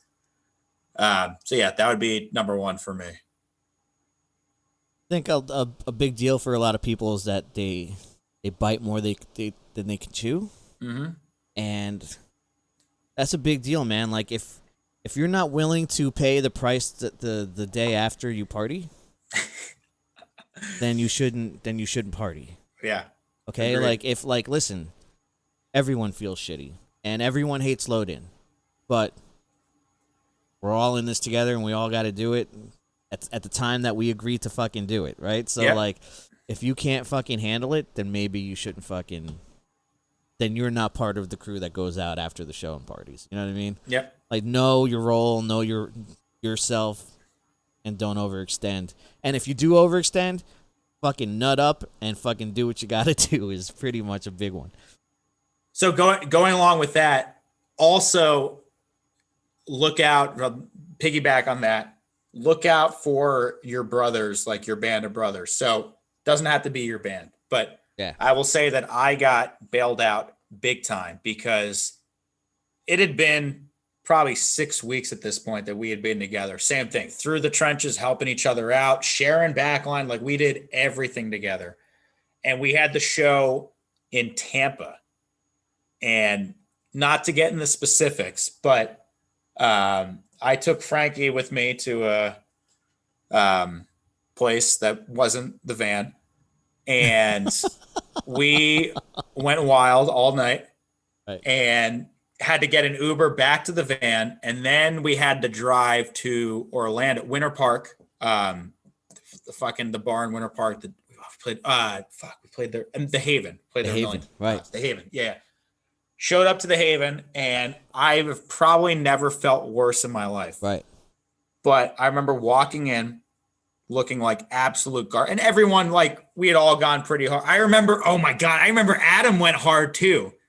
Because remember how bad he was that show? And he had to go up and apologize to Michael afterwards, which of course Michael was like, "Yeah, dude, you're fine." Like, he got through it. The worst show that he'd had ever played in his life, that show. Yes, I remember that. And not only was he so fucked, he was so fucked up from the night before that he decided, well, might as well start super early today, since like hair of the dog, as all the Australians would say, is get a fucking dog up you cunt.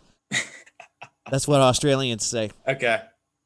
Anyway, so Adam's just like, well, hair of the dog, I got to do something to change how I feel right now, so I'm just going to start again. Yeah. And it was not the right move, because he was worse. Yep. Than, you know. Yeah. If you remember, I was sleeping on the side of the stage. Yeah, I had during all the opener sets, which was so fucking funny. There's all these metal openers, and there's Loki just fucking passed out, just behind the guitar cabinets and stuff like that. Yeah. But going back to what I was saying was, I showed up and I looked like a complete bag of dicks. Right. And like I said, we'd been through all the trenches together, helped each other out. And I remember Arturo took one look at me during load-in, and he said, "Fuck that. Here's $20. There's a 7-Eleven right next door. Go and buy $20 worth of Gatorade." Right. We all need it. So I went and bought $20 worth of Gatorade during the load-in. And it was like, just to have the love and respect of the guys that was like, Yeah. I understand what you're going through. You know, you've all legged it out for us before, but We're all in this together. I know that you need this right now. Yeah. Go do it. Yeah. I'm not a fan of like when it's go time, it's go time. So what you do in your playtime, if you let that interfere with go time, then you're doing it wrong. I 100% agree, and I am totally the slave driver of the band. The second that those locks come off the trailer and the trailer door comes down and it's ready to load in, it's fucking go time. There's a guy. Get the shit on the stage, get everything ready to go, and then go party. And then play the show, get everything back in the trailer, and then go party again. Yeah. Richard Dicko North, a Canadian from Alberta, or he lives in Alberta now. He says, if you want to run with the big dogs at night, don't piss like a pup in the morning. I love That's exactly right, Richard. I love that. Richard, do you know the band Cobra and the Lotus? I don't know. So they're a bunch of Canucks. I think some of them used to live in Edmonton, but now they're based in Calgary. They actually had a song. I don't know if they were at the Juno Awards or they had a song nominated, which was pretty awesome off of their last album, they did. They did their last album with Elvis Basquet down in Florida. Oh, right on. The guy who does everything Miles Kennedy and Slash. And, yeah. All the Alterverse stuff. I'm sure he'll answer. He's a regular contributor to the fucking yeah. What else would I consider a rule? We used to have weird rules back when we were starting. Yeah. Like, well, I was in a band called Darrow Chemical Company, and by the way, just so you know, if you want to scope that out, by the way. Yeah, I got about one shot left. The Crown Royal's gone. Fucking it was like you can't jerk off in the van while other people are in the van. I mean, I would assume that was a rule. You had to actually say that? He did. He was Germs. Germs was a fucking maniac. He used to have a clever saying for it. I don't remember. Maybe Joe, if Joe watches this, he can fucking tell me. It was like whatever the one-eyed snake or whatever it is. That's something. That's from a movie, I think. Something about the one-eyed snake. Yeah. Let's see. What else? Yeah, the van's a public space if everybody's in there. If there's anybody in there, don't be doing that stuff. There's like not many whatever. There are not a lot of rules to rock and roll. No. You just have to have it, man. Like it's just about it has to be a do or die kind of. I'm not gonna let anything stop me. And it's about the etiquette too. Like, yeah, don't be a dick. I don't think these are things that need to be fucking spoken, but apparently to some people you do. But some people don't think of these things. Yeah. Yeah. Like if you're the opener, don't fucking backline before the fucking headliner gets there. Yeah. I mean, you would think you don't. Do you remember that? Oh my God. Do you remember that happened? I don't remember where, Portland or Medford, somewhere in the Northwest. It wasn't El Corazon, so it wasn't Seattle. Right. And it wasn't the Pin, so it wasn't Spokane. Okay. So it was either Portland or Medford. Yeah. And it was a second story, the show. Right. And we rolled up with the back line, and you guys were running late. And the opener had put all their stuff on the stage already. And I literally texted you. And I was like, hey, man, when are you guys going to be here? And you're like, we're going to be here, whatever. And I was like, dude, you're going to have to do some big dick in here. Because, like, we're not the headliner. Like, I feel bad yelling at these guys. But, like, people need to know, like, this shit doesn't fly. Right. I do remember that. And they had their stuff in the green room too. And I do remember telling them, like, yeah, that you got to move that stuff. I don't remember how I resolved that situation, but I always I say don't be a dick, but there are times when as the tour manager, someone needs to be the dick. In control. Well, you shouldn't have to be a dick. Like, it should be commonplace, like, you know, respect your elders kind of thing, you know, not that ages kind of thing, but like the know your place kind of thing. Like when you're on stage, it's your stage, but other than that, it's not your show. You can tell when people, which goes with us too. Like, it's not our show. It was Michael Graves' show. You can just, I can tell when people are not going to respond to, hey man, I know we just got here, but you know, can you please get the stuff off the stage? Like, you can tell when you can't take that kind of fucking tactic. Yep. You know what I mean? Just by the fact that their shit's up there to begin with, it tells you a little bit that like what you're dealing with. And so I would walk in and be like, "Oh, I don't know whose shit this is, but it got to get the fuck off." But I won't like yell at anyone specifically. I'll just yell into the fucking air. Yeah. I don't get in someone's face and like, "You'll get your shit off of here, you scumbag." No, bro, that's Jersey, man. Come on. I'll just walk up onto the stage. I'm like, "I don't know whose shit this is, but it's got to get the fuck off." Yeah. Yeah. Yeah. What other rules of the road would you say are mandatory? I mean, the biggest thing are respect the tour, and that goes along with respect the people that you're touring with. Yeah. Most importantly for us, especially, is respect the guys in the band. And me and the brothers have been doing it for a long time, and we've been doing it the exact same way since day one. So living in the van, like, really doesn't suck. Like, we sleep well. Like, we have our routine. Like, we know what to do. And but one person can totally screw that up. Yeah. Where it's, if people are sleeping, don't fucking take, like, the van is the bedroom. So don't take a phone call in the bedroom. Like, take it outside. Like, all those kind of little things. It doesn't matter who it is. Like, fucking take it outside, you know? Like, those tiny little things, they sound minor, but they're not, at all. Because if someone wakes you up for a stupid reason, for an avoidable reason, what are you going to do? It's not like you could be like, "Oh, I'm going to go walk in the other room and make myself a coffee." No, because there are no other rooms. There's one room. And there's no coffee machine. So, like, we've been good about it.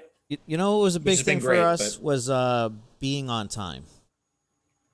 Oh my God. You need to be on time. If we say there's going to be a time that you're going to be somewhere, then you need to be on time. Yeah. Don't tell me that you're going to be someplace and then show up late. Like, I get that things happen and that sometimes it's out of your control. It's out of your control, unavoidable. But if it's habitual, 100%. Yeah, but like, you're 15, 20 minutes late, but that's 15, 20 minutes that I could have backlined. Especially if we're all like responsible for each other. If someone's got some of the gear. Yeah. Being on time is fucking important. I actually used to make, people would think I was joking around. I'm like, for every minute you're late, that you have to do 5 push-ups. And that would go for everything. Yeah. If bus call was at 10 o'clock, I expected the people to be there at 9:55. Yep. B, every minute that they were past 10 o'clock at the bus, I would make them do 5 push-ups. That's fantastic. Including fucking the leader of the band. Yeah. There was like, at a certain point, I would say that Michael had to do them with whoever was late. Okay. So it was not only did they have to like be punished themselves and do 5 push-ups for every minute, but now Michael also has to do 5 push-ups for everyone that's late. And that fucker would do them. Yeah. Obviously, but you could imagine how that pressures you to not fucking be late. So Julian and I have like the best relationship ever. I love him. Like, as far as like a lead singer, lead guitar player, like, we get along so unbelievably well. His one flaw is that he's late to everything. And I'm like you, like, it drives me fucking crazy. Right. Because it's like, oh, well, you're 5 minutes late. That's 5 minutes that I could have been doing anything else, so that's like the only time, like literally the only time I've ever gotten mad at him ever in my entire life, basically, from living in a van with him, which is fucking insane. Like, the amount of times that we could get mad at each other, which we never do because we just get along so well, is always when he's late. That's it. That's like the only thing. Coming out of Planet Fitness like 17 minutes late, which means that then we're late for load in and all that stupid stuff. Yeah. It sounds stupid, but like, when you say anything else, it's right. Like, I could have been on a phone call, but with someone important, my family, someone I don't talk to all the time. Like, but I was thinking I was going to do this, so I held off on that. Yeah. Or I could be doing business, whatever that needs. Like you stop everyone from being productive for that time that you're late. Yeah. But that would be, that's a big one. Good call. on that one. That's a really good one. Oh. I gotta hold on. I'm gonna step away from the camera real quick. I gotta grab another beer. Yeah. Fortunately, I got a refrigerator right next to me because I'm at my amazing bar that my brother built in our basement, filled with a lot of New Jersey Devils memorabilia. New Jersey Devils memorabilia. We're headquarters now, Delaware. Yep, I'm in Milton, Delaware, right next to the Dogfish Head Brewery, which is fantastic. And like literally, like I walk there. It's crazy. Close to I'm a 10-minute drive to the beach. Like it doesn't suck at all. Built a studio. So during quarantine, I don't know what you're up to, but so I built a studio in my basement, and I've been recording a lot. We put out recordings. So I'm in a country band down here. We're called Trent and the Trainwreck. Fantastic name. Nice. Like outlaw country, East Texas kind of stuff. Is anyone named Trent? Yeah. The other lead guitar player who, by the way, shreds just as hard as we do. It's insane. Fuck yeah. It's unbelievable. Fuck yeah. I don't know how Southern Delaware and Sussex County, there's 2 guitar players who shred as hard as we do, but we have them. That's awesome. And the singer's name is Mark. He's also the songwriter, writes great stuff. So we built the studio and recorded. We just did 3 songs, but they're available everywhere, Spotify, all that kind of stuff, and iTunes, everything. And we'll have more coming out too. So it's been good because it's been fun and I love doing it, and there's a ton of guitar solos. So it's not like the country stuff. We're the exact opposite of the country stuff that comes out of Nashville, basically. Gotcha. We're all the East Texas stuff. Gotcha. Whiskey Myers, Parker McCollum, that kind of stuff. It's not come and take a ride on my big green tractor. No, it is no. It's and anytime that I play all country shows down here, and anytime someone's like, "Yeah, let's do that Luke Bryan song," I'm like, "Cool, I'm just gonna go fucking kill myself." You can do it. I'm a lead guitar player. You can do this without me. Like rain is a good thing. Come on, boys. I'm like, all right, cool. Later. Yeah, but yeah, it's been great. So fortunately, been able to keep same with you. Like I have to keep learning things. Like I have to have a new project and learn stuff. And like, yeah, I love playing guitar all day, every day, but that's not going to get me anything besides being a better guitar player. Like I want to be good. I would rather, instead of mastering the guitar, which I think I'm a pretty good guitar player, like instead of spending all that time on guitar, like I want to be good at everything. Yeah. I want to be a good drummer. I want to be a good engineer, a good producer. But I want to be good at everything. I'm teaching myself piano now, which I didn't. Actually, I'm relearning piano. Yeah, actually. Yeah. I finally got one for not a piano, but like a electric piano for my birthday a couple months ago. So, in all honesty, the modern musician needs to be all things. Yep. Like it's not enough anymore to be a musician. Like now you need to be. Everyone's a content creator, whether you like it or not. Yep. Even if I was in a band situation, it's important to fucking make content that's not music. Of you guys just fucking dicking around, how you write, what you do, how you get along, how you fucking party, how you fucking all of it. Yep. How you watch fucking football games together, like that's all content. Absolutely, dude, 100%. And that's like the content that I'm more interested in. Than watching. Like I don't want to watch Sinister Gates show me how to play fucking Burn It Down. Like I would rather watch him hanging out with M Shadows and Zachy watching the fucking Raiders or whoever they watch, like, so I agree with that. And I want to see my hero. I'm not that I'm anybody's hero, but I want to see my heroes like just be normal people. Yeah. And there's a time and place for everything. There's that, but you also should know the days of a label giving you fucking $50,000 to have a budget to record a record are over. Yep. So it would behoove you to at least know how to track certain things. One of my favorites. Maybe you can't track live drums. It's because you need the drums need to be done at a place where the room is good for drums. Yep. It's the most important thing to lay down.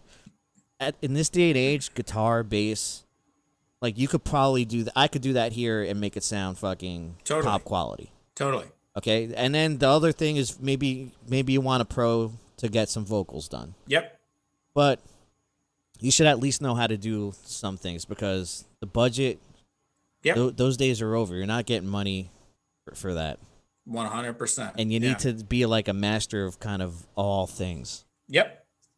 I totally agree. Yeah. We're not just guitar players anymore. We're a little of this, little of that. We're a little of that. Yeah, absolutely. Yeah. So yeah, it's been really cool learning all of that stuff.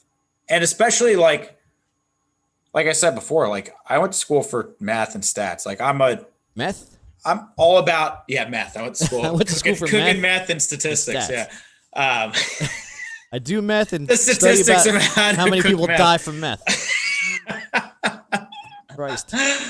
But like I'm all about problem solving, and like I'm all about, you know, there's a science to math and all that kind of stuff. And I realized and I minored in music, but I realized how little I actually understood about the things that go into like why distortion works and all that kind of stuff. Like I didn't fucking know any. Like I studied it for a test, right, and then immediately forgot it. I was like, well, this is fucking stupid. Like there's all this science. Yeah, like there's all this science to the thing that I do creatively. Yeah, that I should know. A, because I enjoy that kind of stuff anyway, and B, because it's gonna behoove me down the road to know that stuff. Right.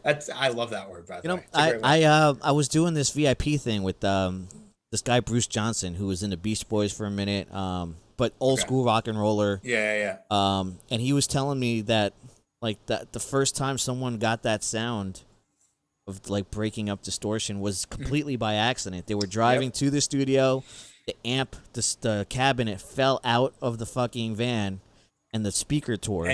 But they didn't know. Tore the speaker. Yep. And they were getting that distortion sound because of a fucking dropped speaker. Yep. And then people have tried to emulate that ever since. And then all of a sudden, everyone started bringing razor blades and tearing up the speaker. Yep. And then all of a sudden, you got fucking the Randall Satan that's just fucking uber metal. And that stupid Boss Metal Zone pedal that everybody had. Oh my God, everyone had it. The worst sound ever, but it sounded like a tin Of course, can. Dime could have played through that and made it sound amazing. So it's because I suck. It's not because. Well, you know, else. I mean, let's be honest here. Great guitar player, but the Pantera tone was pure fucking shit. Yeah, it was not good tone. Except some of his lead tone, which was pretty much Eddie Van Halen's lead tone. Yeah. But that's the thing, though. But still, the way that because he layered his guitars, because he was such a Randy Rhoads nut and all that kind of stuff. Like, at no time do I listen to that and say that doesn't sound good. I listen to it and say that still sounds amazing. And if I played through it, it would have sounded awful. I would sound like those terrible Guitar Center guitar players. Right. It's like, turn everything up. I'm gonna grab that Marshall Mode 4. Was that the one that went up to 350 watts? Yeah. Was that the Zakk Wylde one? No, that was I remember Darren Malakian playing that from System. Okay. That's the one I remember. The Mode 4. I do remember the Mode 4. It was solid state. Yeah. Zakk, I think, was all JCM 800s with a super distortion. I just thought maybe that was he signed that one. Like I remember the Mode 4. Someone had their signature on it. I mean, it might have been him. I don't know. You sure it wasn't just Jim Marshall? I think he signed everything. Maybe it could have been Jim Marshall, Zakk Wylde. Jim Marshall, the owner of Marshall Amps. Right. Yeah. Kind of a big deal. Yeah. Fuck. What is the shittiest piece of gear that you've had to play through as far as an amplifier? Oh God! Where you show up because I've shown up to gigs and this is what you're playing tonight. Yeah. Fuck, dude. Oh man. Because I'm only asking you this because I've seen you your interest in tone and chasing tone. I mean, there's plenty of them, but usually the toughest thing is usually when you show up and. I remember showing up to, a talent show kind of whatever cafe kind of show in high school, and there's a Fender 2-channel, $150 amp, but channel 2 doesn't work. Right. So it's like, all right, well, I've got the Boss ME50 pedal board, which by the way is still awesome. It doesn't sound good, but it had everything in it. So it's like, well, I could kick in this in basically the metal zone distortion kind of thing and throw a lot of reverb on it. And as long as I play loud enough, like maybe it'll sound good kind of thing. Which that was like honestly, so after that, I got a TSL 100 and the Marshall half stack kind of thing. And that's a game changer. But then after that, it's been ever since then, it's been, how do I get the least amount of gear on stage? Right. And still do the things that I want. And the EVH, the third generation, the 50 watt is like the greatest fucking thing ever. Yeah. It's not that big. And it's exactly the sound. Like I never experienced where I never thought about the tone ever.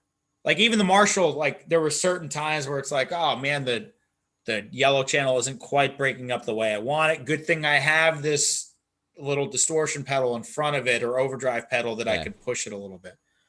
The EVH, like there's just an endless amount of gain that I play it fucking, I play it 4, dude, like 4 out of 10 to play in a hard rock metal band.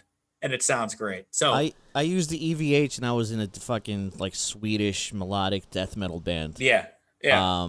And I never turned the game past 6.5, 7. Yeah. Like it's unbelievable. But it's so warm and it gets the presence knob is so good because like I love the presence pushed on a Marshall. Like I love that sound. I love the Eddie Van Halen sound and that's usually the Randy Rhoads sound. And when I had that amp, that's usually, and I do this with the Axe Effects now. Like when I'm in a room that's different and like the presence is the only dial I fuck with these days. Me too. I never touch the gain or the volume. Is the room too dark? Well, I'm gonna turn the presence up. I'm exactly the same way, I'm turning the presence all the way down. Yep. And if it's a giant room, I'll turn the reverb down. If it's a small, that like I'll do that, but that's about it. Yeah. So it's been, and then same thing. I don't need. I mean, on the tour that we did together, we shared a cab, which is a 4x12. But before that, it's like 2x12, 1x12. Like, get the smallest amount of stuff possible that still sounds great. Like all the country stuff I do, like I use a tiny little fucking modeling thing. It's the amplifier box, which one of the models, there's a Friedman model. It sounds awesome, but one of the models, and it's an XLR out. But one of the models is I remember when you were you wanted to downgrade. Yes, I wanted the Axe Effects. Yeah, but I found this for way cheaper, and it sounds just as good. Right. I think it doesn't have as many features, but I think for what it does and what I need, it sounds great. So, going back to what you said originally. Yeah. There's been plenty of times showing up where they say that there's an amp that can do this stuff, and then it doesn't do that stuff. But it's up to you to make the gig work. So it's all about having the stuff in your back pocket where, like, even if fucking everything goes wrong, I know I can get a tone that's going to be okay. Yeah. I'll be able to play the show. Did you ever experience where, like,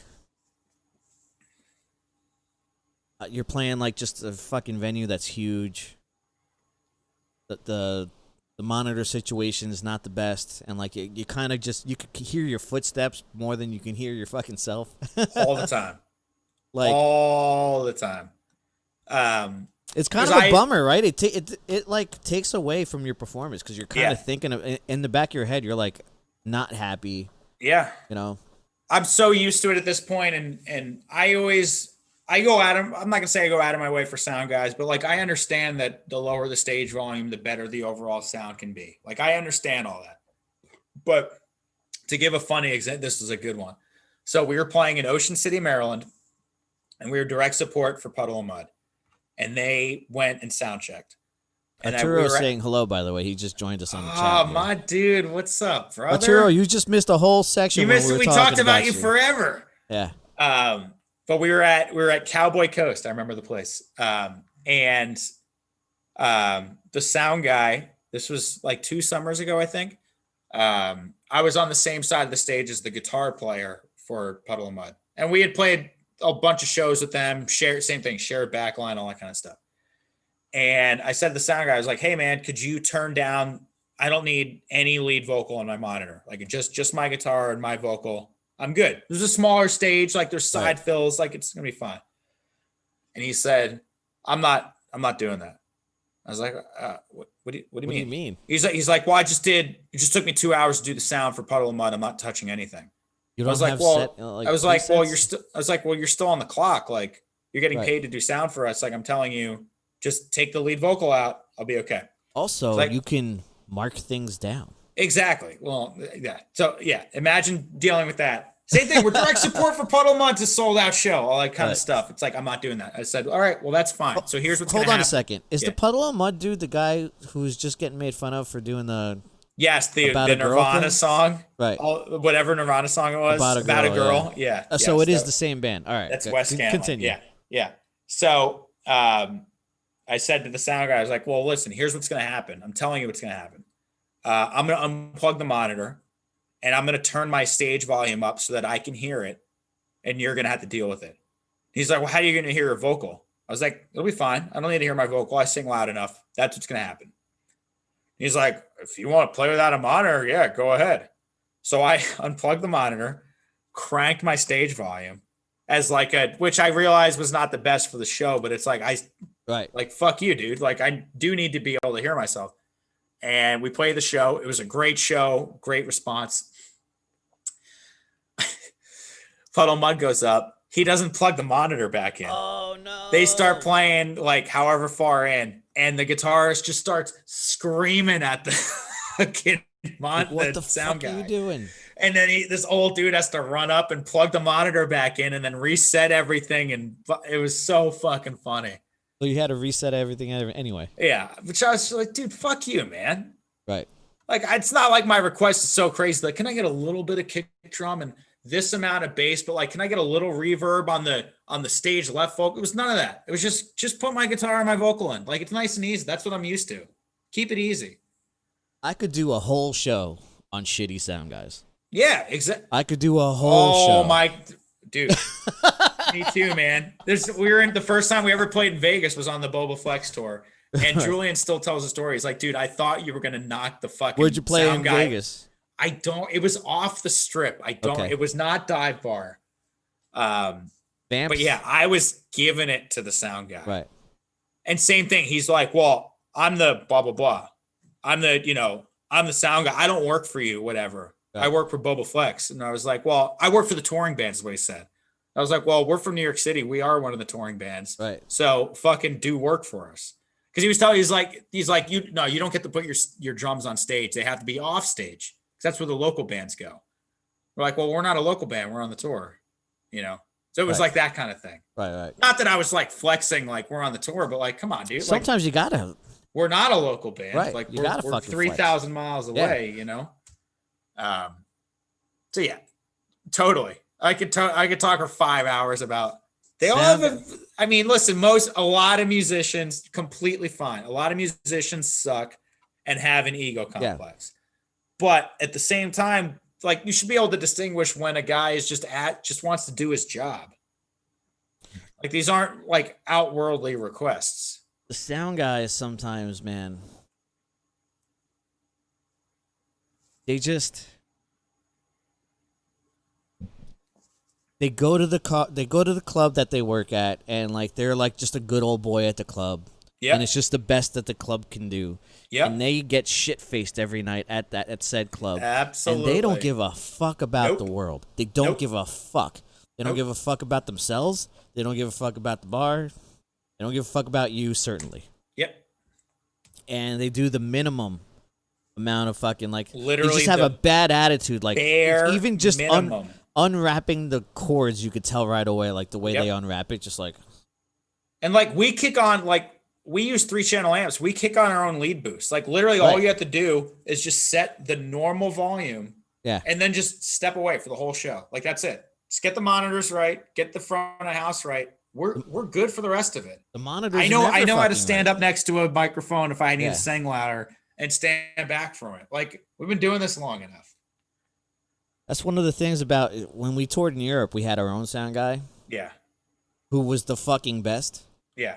And then we would come back to the States and just fucking use like local sound guys, and like, I just want to blow my fucking brains out right now. Like, why can't you just like, God, like I said, I could just do 2 hours on this alone.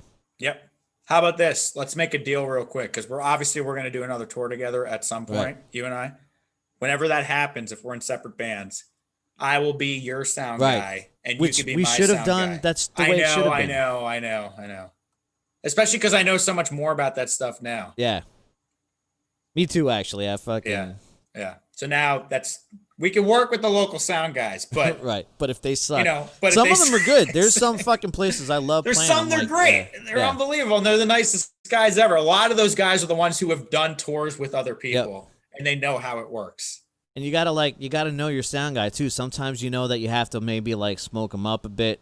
Yeah, absolutely. Come on, sound guy, come here, I got something. And if you fucking the guy at Scout Bar who sounds like Sam Elliott, the same guy all the time. It's like older dude with the big beard, the greatest guy ever. Come here, dude. Let me take care of you a little bit, and he's fucking ready to go. Yeah. Once you do that, there's that dude at the Brower House too. Once you gave him a little the good stuff, he was like great sound man. Absolutely. Before that, it's like it's like Charlie Brown. It's like damn. Well, fucking A, dude. It was a pleasure having you on. We've been on for 2 hours and 11 minutes now. The pleasure's all mine, man. Anytime you want me back. We'll get we have so many stories that we didn't tell yet. Yeah. We got plenty to fucking say, so I'll get you back on. Okay. Guys, thank you so much for joining me. I do want to take one moment again to fucking talk about Mikey Gaston. He's usually in the fucking comments, man. Like, this dude was just the fucking most super supportive fucking guy. Like, anytime anyone had success, like, that dude was all about it, fucking hyping you up, trying to fucking get your morale up, coming to shows, buying merch, especially when I was, like, in band like Doomsday and Darrow, when, we were kind of roughing it. We were, like, in a Branded Julez situation. Like, I've been in that band, too. You know what I mean? It's not my whole life hasn't been fucking headlining. I got you. Yeah.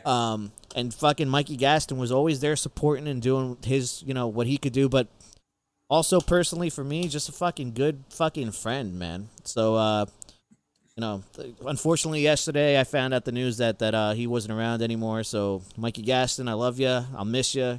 You're a fucking great dude. Cheers. Fuck yeah, guys. All right. Love you, buddy. Let's do this again. Yeah, man. Totally. Stick around there. Guys, LokiGuitarOfficial.com. I got some merch. There's shirts, there's masks, there's fucking mugs, there's all sorts of shit. There's backpacks or whatever. The store is working great. Fucking go to the website. On YouTube, all the fucking episodes that I've had are there. I've done some clips. Go check them out. Subscribe to the fucking YouTube. Yeah, man. I love you. Fucking keep checking this out. Grow the channel. It's fucking awesome. And hold on, I got some outro music coming on. Here we go. Yeah. Yeah. It's hard being your own producer sometimes, especially once you've had a couple of shots. Outro music's rolling. Peace out, guys. We'll see you on fucking Friday with Howie Wow. Peace.